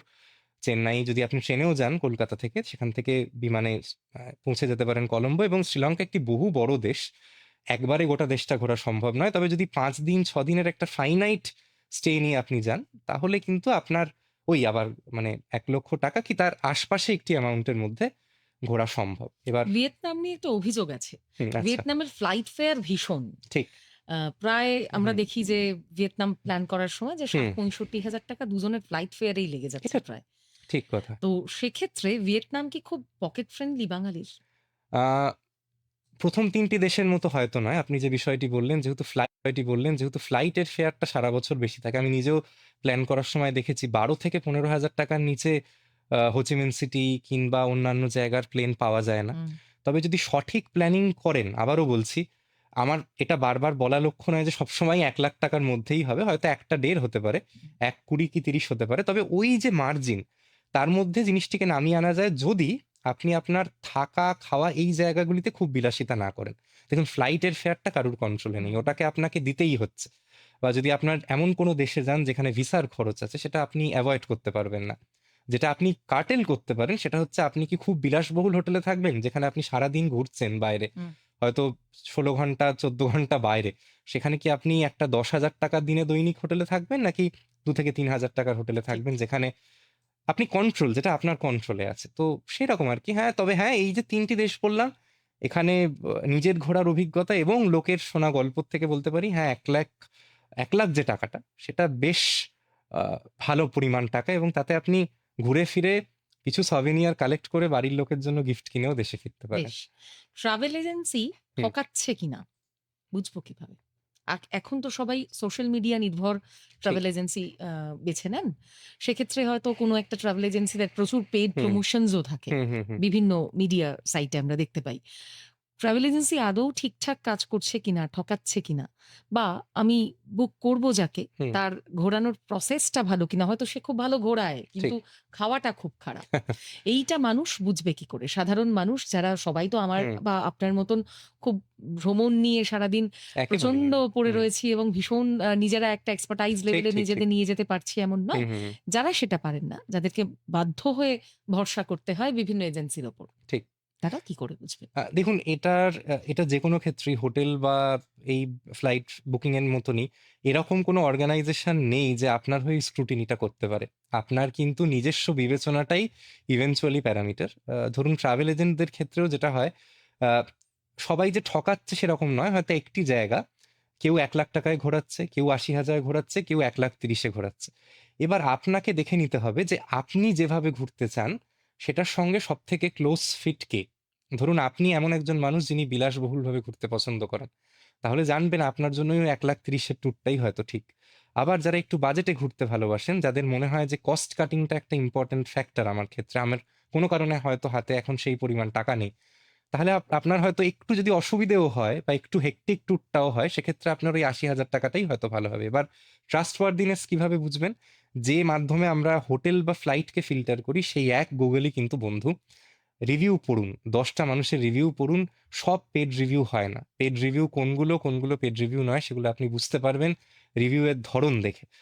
একটু এই যে স্ক্রুটিনি বা ফিল্টারটা, এটা নিজের বিবেচনা কিন্তু ভীষণ প্রয়োজন। বারবারই বলছি, এবং যেটা আমি ব্যক্তিগতভাবে করি, যদি এমন কোনো জায়গায় যেতে হয় যেখানে আমাকে ট্রাভেল এজেন্সির সাহায্য নিতে হচ্ছে, সেক্ষেত্রে আমি অন্তত ৫টা ট্রাভেল এজেন্সির থেকে কোটেশন নিই এবং দেখে নিই সেই কোটেশনগুলিতে আমার মতো করে কে ঘোরাচ্ছে। সবার কিন্তু, বারবারই বলছি, ঘোরার চাহিদা এক নয়। যেরকম আমি ঘুরতে গিয়ে খাওয়াটাকে খুব প্রাধান্য দিই না। আমার মনে হয় যে আমার শরীর খারাপ হওয়ার একটা প্রবণতা থাকতে পারে আমি যদি খুব খাওয়া ভিত্তিক ঘোরা করি। আমার ক্ষেত্রে ভালো থাকাটা খুব ইম্পর্টেন্ট। ভালো হোটেল হতে হবে, বা যে গাড়িতে আমি ঘুরতে যাচ্ছি, সেটা বিদেশ বলেই নয়, দেশের মধ্যেও সেই গাড়িটা যেন আরামদায়ক হয়। আবার কারুর ক্ষেত্রে, হয়তো অনেক মানুষের ক্ষেত্রেই খাওয়াটা খুব ইম্পর্টেন্ট। হুম। স্পেসিফিক্যালি আপনি যখন পশ্চিম বাংলার বাইরে যাচ্ছেন, সেখানে মনোমতো খাবার না পেলে অনেক মানুষ দেখেছি খুব বিব্রত হন। বয়স্কদেরও অনেক সময় ভীষণ অসুবিধা সমস্যা হয়। হয়। মানে এটা একটা খুব প্র্যাকটিক্যাল চ্যালেঞ্জ। তো আপনি দেখে নেবেন, কোটেশন নিন, একটু ঘুরুন, এবং তার জন্য যেটা দরকার, যেটা আরেকটু ব্যাক ট্র্যাক করে যাই, সেটা হচ্ছে সময়। হঠকারিতা করে কোনো সিদ্ধান্ত নেবেন না। মানে আপনি আজ পরশু যাবেন, আজকে ঠিক করছেন, কালকে গিয়ে কাউকে অগ্রিম করতে হবে, এরকম জিনিসটা বোধহয় না করাই ভালো। সময় নিয়ে একটু ঠান্ডা মাথায় খুঁজুন, ঠিক পাওয়া যায়। বেশ। যেটা জানতে চাইবো এবার, হুম, হুম, যেটার জন্য আমি অপেক্ষা করছিলাম হুম, সময় গড়ানোর। কারণ হ্যাঁ। এই বিষয়ে ঢুকলে বেরোনো সহজে যায় না। কাশ্মীর। আচ্ছা। বিভিন্ন এজেন্সি বিভিন্ন টাকায় ঘোরায়। হুম। মনে হয় যেন পাশের পাড়ায় ঘুরতে যাচ্ছি, এমন খরচও দেওয়া থাকে। ঠিক। কাশ্মীর প্ল্যান করার জন্য, হুম। কাশ্মীর কি নিজে ঘোরা যায়? অবশ্যই যায়। মানে আমি যে পদ্ধতিগুলো আপনাদের এতক্ষণ বললাম, সেটাকে যদি সাম আপ করি, কাশ্মীর একটা খুব ভালো ইউজ কেস হতে পারে। আপনি জম্মু তাওয়াই বা শ্রীনগরের বিমান গুগল থেকে বুক করতে পারেন। যে জায়গাগুলিতে থাকবেন, ধরুন শ্রীনগর, পেহেলগাঁও কি গুলমার্গ, সে সমস্ত জায়গার হোটেল বুকিং বাড়িতে বসে বুক অ্যাট জিরো বা পে অ্যাট চেক আউট করে বুক করতে পারেন, যাতে আপনাকে অগ্রিম টাকা দিয়ে ঠকে না যেতে হয়। এমনই হোটেল বুক করুন যেখানে চেক আউটের সময় পেমেন্ট করা যায়, এবং বহু হোটেলের অপশন পাবেন। এবং যে জিনিসটা ফাইনালি পড়ে থাকলো, যেটার উপর অনেকটা নির্ভর করবে আপনি কেমন ঘুরছেন, সেটা হচ্ছে বিশ্বস্ত ড্রাইভার। এবং সেক্ষেত্রে বোধহয় দিদি আমরাই সব থেকে মানে মানুষের কাছে এই তথ্যগুলো পৌঁছে দিই। ইউটিউবে যদি আপনি ট্রাভেল ব্লগ দেখেন, হুম। কাশ্মীর ভ্রমণ নিয়ে বোধহয় 1000-এর ওপর হুম, ট্রাভেল ব্লগ ঠিক। আছে। আপনি প্রত্যেকটি ট্রাভেল ব্লগারের সেই ভিডিও থেকে, যারা কোনো এজেন্সির সঙ্গে যায়নি, সেই রকম ড্রাইভারের নাম্বার গ্যাদার করুন। অন্তত আবারও এক্ষেত্রে 8জন 10জন ড্রাইভারের নাম্বার নিন, কথা বলে দেখুন কার সঙ্গে কথা বলে আপনি আহ, ভালো ফিল করলেন, বা কার রেটটা পার ডে বেসিসে, যেহেতু আপনি মোস্ট প্রবাবলি গাড়ি সঙ্গে রাখবেন, পার ডে কে আপনাকে সবচেয়ে চিপেস্ট দিচ্ছে, বা আপনার কোন গাড়ি পছন্দ সেই গাড়ি তার কাছে আছে কিনা। অনেকেই পাহাড়ে গেলে বড় গাড়ি করে ঘোরা পছন্দ করেন, 6 সিটার বা 7 সিটার ভেহিকেল। তো সেই জাতীয় তথ্যগুলিকে গ্যাদার করুন। হোটেল হয়ে গেল, ফ্লাইট হয়ে গেল, বাকিটা গাড়িও হয়ে শুনবো, হয়ে যাচ্ছে। একটা ফোন নিয়ে নেব আগে। নিশ্চয়ই। হ্যালো, কে আছেন? হ্যাঁ, কে আছেন? হ্যাঁ, হ্যালো, নমস্কার। নমস্কার। রিতমের নমস্কার। জন্য আমার প্রশ্নটা হচ্ছে নর্থ ইস্টে বলছিলেন? উত্তর পূর্বাঞ্চলে বেড়ানোর নিজের ক্ষেত্রে নামটা বলতে একটা হবে আগে। ইনার লাইন পারমিটের ব্যাপার থাকে, একটা ফর্মালিটি। হ্যাঁ, আমি এই বলছি কে ব্যাপারটা যদি বলছিলেন একটু সেটা যদি kindly আগে বলুন। আমাদের বুঝিয়ে দেন, এই ইনার লাইন পারমিটটা কিভাবে জোগাড় করতে হয়, সেইটার জন্য কি কি নথিপত্র লাগে, তাহলে খুব ভালো হয়। সাহেব মিত্র বলছি। সাহেব বাবু, আমি আপনাকে রিকোয়েস্ট করব, যখনই ফোন করবেন আগে নিজের নাম বলবেন। কোথা থেকে বলছেন, নিজের নাম, তারপর প্রশ্ন। আমরা এই ফরম্যাটেই যাব। আরো একবার যদি আপনার প্রশ্নটা গুছিয়ে বলেন। হ্যাঁ, হ্যালো, শোনা যাচ্ছে না সাহেব বাবু আপনি। Hello, hello. না, কোনোভাবে শোনা যাচ্ছিল না। যদি প্রশ্নটা হ্যাঁ, আমরা মোটামুটি আমরা শুনেছি। বুঝেছি, মানে ইনার হ্যাঁ, লাইন ইনার পারমিট লাইন নিয়ে পারমিটটা নিয়ে মূলত প্রশ্ন করছেন। হ্যাঁ। নর্থ ইস্টের বিভিন্ন স্টেটেই কিন্তু ইনার লাইন পারমিটের প্রয়োজন পড়ে। বলে দিই, মানে সেই স্টেটগুলির আপনি ওয়েবসাইট পাবেন। আপনি যদি আইএলপি স্পেস সেই স্টেটটির নাম লেখেন, সেখানে ধরুন অরুণাচল হোক কিংবা মিজোরাম হোক কিংবা হুম। মানে মণিপুর হোক, যে হুম, যে হুম, রাজ্যে আপনি হুম, যাবেন ভাবছেন, গুগল সার্চ করলে যে ওয়েবসাইটটি হুম, পাবেন, দেখবেন সেখানে খুব আর ইনার লাইন পারমিট পেতে গেলে কিন্তু বিরাট কোনো ডকুমেন্টেশনের প্রয়োজন পড়ে না। হুম, এটুকু আমি আপনাকে অ্যাসিওর করতে পারি। আপনি সেই ওয়েবসাইট থেকে নিজে করতে পারেন। কিছু জায়গা যেরকম আইজওয়াল, আমি ব্যক্তিগত অভিজ্ঞতা থেকে বলতে পারি, ধরুন আপনি যদি বিমানে করে যান, আপনি যদি আগে হয়তো আপনার কাছে আইএলপি নাও মানে থেকে থাকে, আপনি কিন্তু বিমানবন্দরেও পেয়ে যাবেন, মানে এই সুবিধাগুলি থাকে।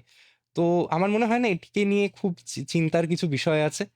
এবং ধরুন একেবারেই আপনি বুঝতে পারছেন না, বা এই প্রসেসটি কিভাবে করতে হবে ধারণা পাচ্ছেন না, আমার মনে হয় এই ক্ষেত্রেও আবারও সব থেকে ভালো সাথী হচ্ছে ইউটিউব ভিডিও। আবারও লিখবেন যে how to gain an ILP for Arunachal Pradesh, দেখবেন স্টেপ বাই স্টেপ কেউ একজন তার কম্পিউটারে স্ক্রিন শেয়ার করে সমস্তটা গুছিয়ে বা বুঝিয়ে দেখিয়ে দিচ্ছে, তাহলে আপনার ভয় থাকবে না। আরো একটি ফোন আছে। নিশ্চয়ই। কে আছেন? হ্যালো? না, ছিলেন। সংযোগ কোনোভাবে বিচ্ছিন্ন হয়েছে। নবনীতা নন্দী লিখছেন, লাদাখ ভ্রমণের উপযুক্ত সময়, দিন আর প্ল্যানিং জানালে ভালো লাগে। খরচটা জানতে চাই। আচ্ছা, ফোন লাদাখ। নিয়ে নেব, ফোনটি আবারও এসেছে। হ্যালো, হ্যালো, নমস্কার। আমি বজরাজ বিল্লাপুর থেকে শেখ হাসুদ আলী বলছি। বলুন। নমস্কার। আমি এই পশ্চিমবাংলার পশ্চিম দিকে পুরুলিয়া বা বীরভূম ওইদিকে পাহাড়গুলো দেখতে চাই, হুম, যেখানে ঘন ঘন পাহাড় আছে। দয়া করে একটু জানাবেন আর কিভাবে যাব। বেশ। আগে এই প্রশ্নের উত্তরটা দিয়ে নিই। আচ্ছা, আমি যেটা ক্ষেত্রে বললাম, পুরুলিয়া এবং পশ্চিমাঞ্চলে আপনি দেখুন, যদি পাহাড় ভিত্তিক ঘুরতে চান, অযোধ্যা পাহাড়ই আমার মনে হয় সব থেকে সেফেস্ট বেট। আপনি সেই জায়গাটিকে ঘিরে আপনার 2 রাত্রি 3 দিন ভ্রমণ প্ল্যান করতে পারেন। এবং আমি কিছুক্ষণ আগে কিভাবে 2 নাইট 3 ডেজ পুরুলিয়ায় ঘোরা যায় সেই বিষয়টি ডিটেলসে বলেছি, আমি আর রিপিট করছি না। কলকাতা থেকে যদি আপনি যান, বা মানে অন্যান্য যে কোনো জেলা থেকে, নট নেসেসারিলি কলকাতা, পুরুলিয়ার জন্য আপনি 2 রাত্রি হাতে সময় রাখবেন। পুরুলিয়ার অযোধ্যা পাহাড় সার্কিট কিন্তু আমি নিজে 5 গিয়ে বলছি, 2 নাইট 3 ডেজে খুব স্বাচ্ছন্দ্যে ঘুরে চলে আসা যায়। এবং পার হেড খরচটা যদি জানতে চান, যে বিষয়টা খুব ইম্পর্টেন্ট, ওই 4,500 থেকে 5,000 টাকায় 2 রাত্রি 3 দিন ভ্রমণ করা যায় পার মানুষ, মানে আপনি যদি ডাবল শেয়ারিং এ থাকেন। বেশ। এবার যাব নবনীতা নন্দীর প্রশ্নে, লাদাখ ভ্রমণের উপযুক্ত সময়, দিন, প্ল্যানিং, খরচ। আচ্ছা, আমি এই এই উত্তরটি দিতে হয়তো পারবো না, কারণ আমি নিজে লাদাখ এর আগে যাইনি। আর আচ্ছা। পিছনে একটি কারণ হচ্ছে যে আমার হাই অল্টিটিউড রিজিয়নে একটু সমস্যা হয়, যে জন্য আমার হুম। লাদাখ বা লাহুল স্পিতির মতো জায়গায় যাওয়ার পারমিশন নেই এখন, ডিউ টু হেলথ রিজনস। হুম। তো সেইটা সেক্ষেত্রে তো নিশ্চয়ই সোশ্যাল সাইটে প্রচুর ভিডিও পাবেন উনি। উনি পাবেন। এবং হুম।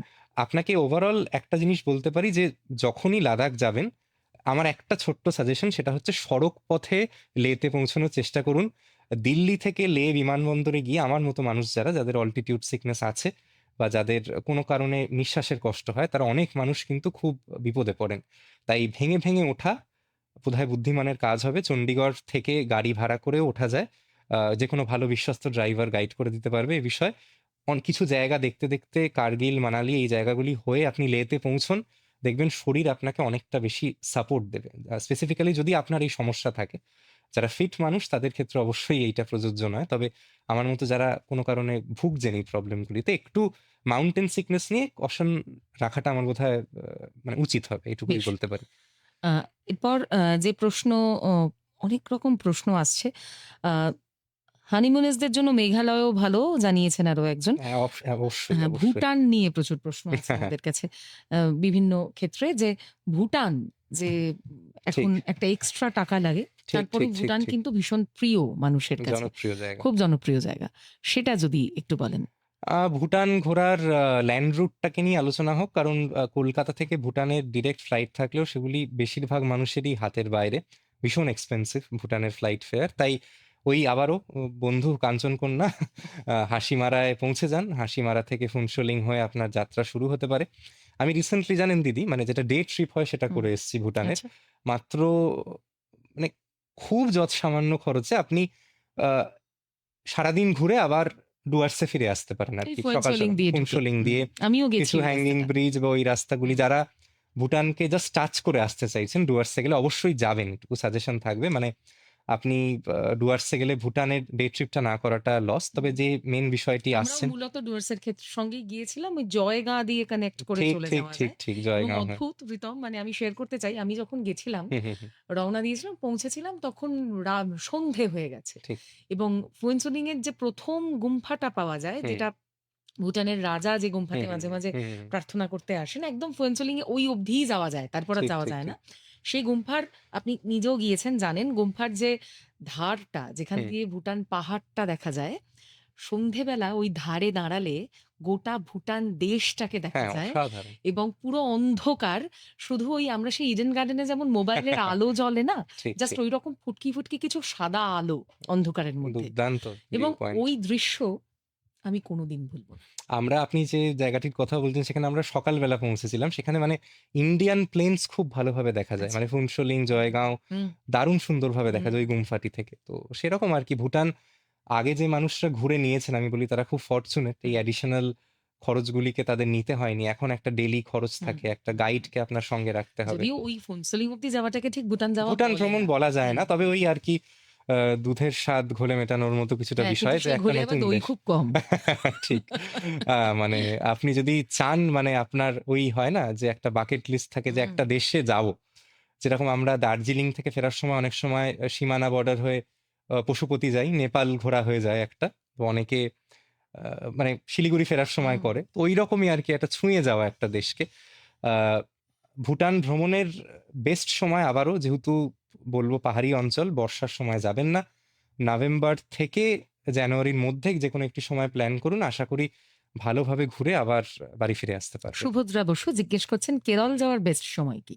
বর্ষা। আমার ব্যক্তিগতভাবে মনে হয়েছে সবুজে ভরা থাকে সে সময়। নদী, নালা সব জলে ভরে যায় এবং এমনিতেও বোধহয় নভেম্বর থেকে মোটামুটি মার্চ অব্দি চলে যাওয়াই যায়। যাওয়া যায়। মানে সেটা তো পিক টুরিস্ট হুম, সিজন। মানে হুম, সে সময় গেলে একটু হুম, ভিড় বেশি পাবেন। তবে যদি একটু খালিতে, খালিতে প্রকৃতিকে সঙ্গে নিয়ে ঘুরতে চান, বর্ষা আমি রেকমেন্ড করব। ২ বার গেছি। হুম। ব্যক্তিগতভাবে ভীষণ এনজয় করেছি। বেশ। সোহম আহমেদ লিখছে, আমিও গেছি জয়গাঁ দিয়ে ফুয়েনসোলিং। বেশ। ঠিক। রিতম, সামনে জামাই ষষ্ঠী। বাবা, বলতেই রিতমের মুখটা তো একগাল হাসিতে ভরে উঠল। মানে এই হচ্ছে জামাই হওয়ার একটা প্লাস পয়েন্ট, যে জামাই ষষ্ঠী শুনলেই বেশ খুশি হয়ে যায় খাবার কথাগুলো জামাইরা। মনে পড়ে হ্যাঁ, যায়। হ্যাঁ, হ্যাঁ। তো এই জামাই ষষ্ঠীতে অনেকেই মেয়ে জামাইকে নিয়ে এখন ঘুরতে বেরোন, বা ট্যুর গিফট করেন। একেবারে এখন নতুন একটা ঠিক ঠিক ঠিক মানে এই কালচারে বাঙালি অভ্যস্ত হচ্ছে যে বাইরে কোথাও গিয়ে জামাই ষষ্ঠী পালন। হুম। খুব ছোট করে যদি বেশ কয়েকটা কাছের জায়গার নাম বলে দেন যেখানে গিয়ে জামাই ষষ্ঠী পালনটা বেশ জম্পেশ, সব একটা ভালো রেস্তোরাঁ আছে, আচ্ছা তারা অফার টফার দেয় জামাই ষষ্ঠীতে। হ্যাঁ মানে আমার তো মনে হয় জামাই ষষ্ঠীর সঙ্গে যে জিনিসটি ওতপ্রোতভাবে জড়িত সেটা হচ্ছে বাঙালি খাবার। তো এখন আমি কোনো রেস্তোরাঁ বা হোটেলের নাম বলছি না, আপনারা জানেন যেগুলি খুব প্রসিদ্ধ বাঙালি রেস্তোরাঁ যেখানে বাঙালি খাবার পাওয়া যায়, তারা কিন্তু থালি সিস্টেম রেখেছে জামাই ষষ্ঠী স্পেশাল। কৃষ্ণনগর যাওয়ার পথে ডান দিকে রাস্তায় একটি খুব বিখ্যাত রেস্তোরাঁ পড়ে, তারা তো আমি দেখছিলাম ওই 599 টাকা প্লাস ট্যাক্সে বোধহয় 27 রকম পদ রেখেছে। মানে জামাইকে খাওয়ানোর জন্য আপনার যত রকম জিনিস হতে পারে সবই পাবেন এবং আপনি ফ্রি থাকতে পারবেন, যেটা এখন মেন বিষয়। নইলে সারাদিন হ্যাঁ, আপনার রান্নাঘরে কেটে অনেকটা যাবে। সময় ফ্রি থাকতে হবে, হ্যাঁ কারণ গার্ড গিয়ে হয়তো 2 ঘন্টা দাঁড়িয়ে ঠিক থাকতে মানে হবে, আমি ভিড় হবে। বলবো যে যে কোনো বাঙালি রেস্তোরাঁয় চলে যান, আগে থেকে একটু প্রি বুক করে নেওয়াটা বোধহয় বুদ্ধিমানের কাজ হবে। আর যদি ট্যুর করতে চায় হ্যাঁ মেয়ে জামাইকে নিয়ে বা হুম হুম একসাথে বেড়াতে যেতে চায়, হ্যাঁ সেক্ষেত্রে কোনটা বেটার হবে? আমি সব থেকে যে জায়গাটির কথা বলে শুরু করেছিলাম, যেটা আমার মনে হয় আপনাদের খুব ভালো লাগতে পারে, যেটা আমি নিজেও গিয়েছিলাম, একটা তো বললামই ব্যারাকপুরে মঙ্গলধারা যে ট্যুরিজম প্রপার্টি এবং তাকে ঘিরে যে হাউস বোট, এবং দ্বিতীয় একটি জায়গা আছে যেটা আবারও কলকাতার খুব কাছে, নদীতে ঘেরা, সেটা হচ্ছে সবুজ দ্বীপ। অনেকে জানে না, সেখানেও পর্যটন দপ্তরের বাংলো হুম। পাবেন, থাকার খুব ভালো ব্যবস্থা। এবং ওখানে আহ মহারাজা থালি বলে একটা কনসেপ্ট হয়, সেটা আপনি ওনাদের রেস্তোরাঁতেই অ্যাভেল করতে পারবেন। সাধ্যের মধ্যে সেই থালিগুলি পাওয়া যায় এবং তাতে 2 জন কেন 3 জন মানুষ খাওয়া যায়, এত পরিমাণে খাবার থাকে। জামাই ষষ্ঠীর মানে স্বাদটাও মিটবে এবং আপনার একটি নতুন জায়গা ট্রেনে করে গিয়েও ঘুরে আসা সম্ভব হবে। তো এই কটা জিনিস তো আমার মাথায় আসছে, এছাড়া তো বেশ, ডায়মন্ড হারবার রায়চক আছে। প্রচুর প্রশ্ন ঢুকছে রিতম, খুব হুম, ছোট্ট ছোট্ট করে উত্তরগুলো নেব। নিশ্চয়ই। পন্ডিচেরি যেতে চান, 4 দিন 4 রাত 5 দিন, হ্যাঁ প্ল্যানিং কিরকম? খুব আচ্ছা ছোট করে হ্যাঁ যদি আমি বলেন। ছোট্ট করে সাম আপ করছি। কলকাতা থেকে বিমানে করে চেন্নাই, প্রথম দিন চেন্নাই থেকে পুডুচেরি পৌঁছে রেস্ট, পরের 2টো দিন সাইট সিং, চতুর্থ দিন মহাবলীপুরম হয়ে বিকেলের ফ্লাইট ধরে কলকাতা ফেরত। এটা হচ্ছে ক্রিস প্ল্যান। 2 নাইট 3 ডেজ পন্ডিচেরির ক্ষেত্রে আমার মনে হয়েছে এনাফ। বেশ, যে প্রশ্নে যাব এবার তা হলো যে এই আমরা জানি আমরা প্রচুর রিসর্টে এখন ঘোরার একটা ঠিক নতুন ঠিক ঠিক দেখতে পাই, একেবারেই শেষ সময় হুম যদিও, হুম কিন্তু রিসর্টের প্রশ্নটি না করলেই নয়। কলকাতার আশেপাশে প্রচুর রিসর্ট আছে, ঠিক। আমি নাম বলতে বলছি না, কিন্তু সেরা কিছু রিসর্ট আমরা কোথায় গেলে পাবো? আমি রিসেন্টলি যে কয়েকটি জায়গায় ঘুরেছি তার মধ্যে আমি রায়চকে গঙ্গার ধারে হওয়া একটি রিসোর্ট বলবো, একটি খুব বড় ট্রাভেল গ্রুপ সেটিকে চালায়। নামটা আমার মুখে আসছে তবু আমি ভুলতে চাই না, যাই হোক আপনারা বুঝতে পারছেন তো। সেখানে থাকতে পারেন, খুব ভালো মানের রিসোর্ট, একটু খরচ সাপেক্ষ বটে কিন্তু ভালো পাবেন। এছাড়া কলকাতা থেকে জানেন দিদি 20 থেকে 30 কিলোমিটার ট্রাভেল করলে জোকার দিকে, ঘটকপুকুরের দিকে এখন প্রচুর রিসোর্ট হয়েছে, হুম, প্রচুর। হুম, আপনি একটু সার্চ করলেই মানে উইকেন্ড ট্রিপ নিয়ার কলকাতা বলে সার্চ করলে আমারই একটি প্লে লিস্ট পাবেন, তাতে এই হুম। সমস্ত রিসোর্টের হদিশ পেয়ে যাবেন। আমি তো নিজে প্রচুর উইকেন্ড ট্রিপ করি, এর বাদে গুগল সার্চ করলেও কিন্তু আপনাকে সেই রিসোর্টের নাম দেখিয়ে দেবে। এবং খুব ভালো বিষয় হচ্ছে এই সবকটি যে জায়গার নাম আমি এতক্ষণ বললাম অনলাইন বুক করা যায়, তো আপনাকে ওই ফোন করে বিপাকে পড়ার বেশ, ঝামেলাটায় যেতে হবে না আর বেশ, কি। এ তো গেল আমাদের একদম রিসর্টের একটা দিক। হুম এবার ধরুন কেউ পাহাড়ে একটি হোমস্টে খুলতে চায়, ঠিক। কি কি প্রসেস আছে? আচ্ছা প্রথমেই হচ্ছে আপনার একজন ভালো ব্রোকারকে লাগবে যে আপনাকে ঘুরিয়ে দেখাবে। ফেসবুকে কিছু গ্রুপ আছে, আমি নাম বলছি না আবারও, সেগুলি আপনি একটু মানে সন্ধান করলেই পাবেন, সেখানে নিজেকে অ্যাসোসিয়েট করে নিন, সেখানে পোস্টিং দেয় ডেলি সেই ব্রোকাররাই। তাদের ফোন নাম্বারে যোগাযোগ করে আপনি ঘরগুলো আপনাকে সশরীরে গিয়ে দেখতে হবে, পুরোটাই ডেলিগেট করে দেওয়াটা বোধহয় উচিত নয়। আপনি 2-3 দিন সময় নিয়ে বিভিন্ন কিছু সার্কিটের হোমস্টে দেখুন। এখন পাহাড়ে মোটামুটি বছরে যদি আপনি 1 লাখ টাকা পার রুম বাজেট রাখেন, ভালো মানের ঘর পাওয়া যায়। ধরুন আপনি যদি একটা 4 রুমড হোমস্টে লিজে নেন 1 বছরে, মোটামুটি 4 থেকে 4.5 লাখ টাকা খরচ পড়তে পারে উইদাউট কিচেন। সেখানে আপনি পার গেস্ট একটা টাকা দেবেন, যিনি ল্যান্ড ওনার, যিনি কিচেনটা মেনটেন করছে তাকে, এবং আপনার মাসিক একটা খরচ থাকে ইলেকট্রিসিটি, ক্লিনিং, লন্ড্রি এইগুলির জন্য। তো এইভাবে আপনারা কেউ শুরু করতে পারেন একটা খুব লিউক্রেটিভ প্রফেশন। এখন অনেক বাঙালি হুম, মানুষই পাহাড়ে লিজ হুম, নিয়ে এই হুম। জিনিসটি করছে। কিন্তু ভীষণ পরিচিতি প্রয়োজন। পরিচিতির প্রয়োজন, শুরুতে মার্কেটিংটা একটু কঠিন হয় এবং কম্পিটিশন বেড়ে গেছে যে কোনো অন্যান্য ক্ষেত্রের হুম, জন্য। মতোই বলা উচিত। এবং আপনি তার সঙ্গে যদি একটি গাড়ির ব্যবসা করতে পারেন পাহাড়ে, যদি কোনো বিশ্বস্ত ড্রাইভার পান, কমার্শিয়াল গাড়ি নিজে যদি চালাতে মানে বা মেনটেন করতে পারেন, তাহলে সেটা একটা কিন্তু বাড়তি আয়ের জায়গা। মানে হুম। আপনার হোমস্টেতে যদি আপনার গাড়ি করে লোককে নিয়ে আসতে পারেন, আপনারা জানেনই এখন একটা প্রাইভেট রিজার্ভড গাড়ি প্রায় পার ডে 3,500-4,000 টাকা করে ফেয়ার। তো সেটা অন্য মানুষকে দেওয়ার জায়গায় যদি নিজে সেই ব্যবসাটাকে নিতে পারেন, তাহলে আরো কিছুটা কিন্তু বাড়তি আয়ের সুযোগ হয়। বেশ, একদম শেষ সময়ে চলে এসেছি। হুম, হুম। লাস্ট প্রশ্ন, শেষ প্রশ্ন আজকের।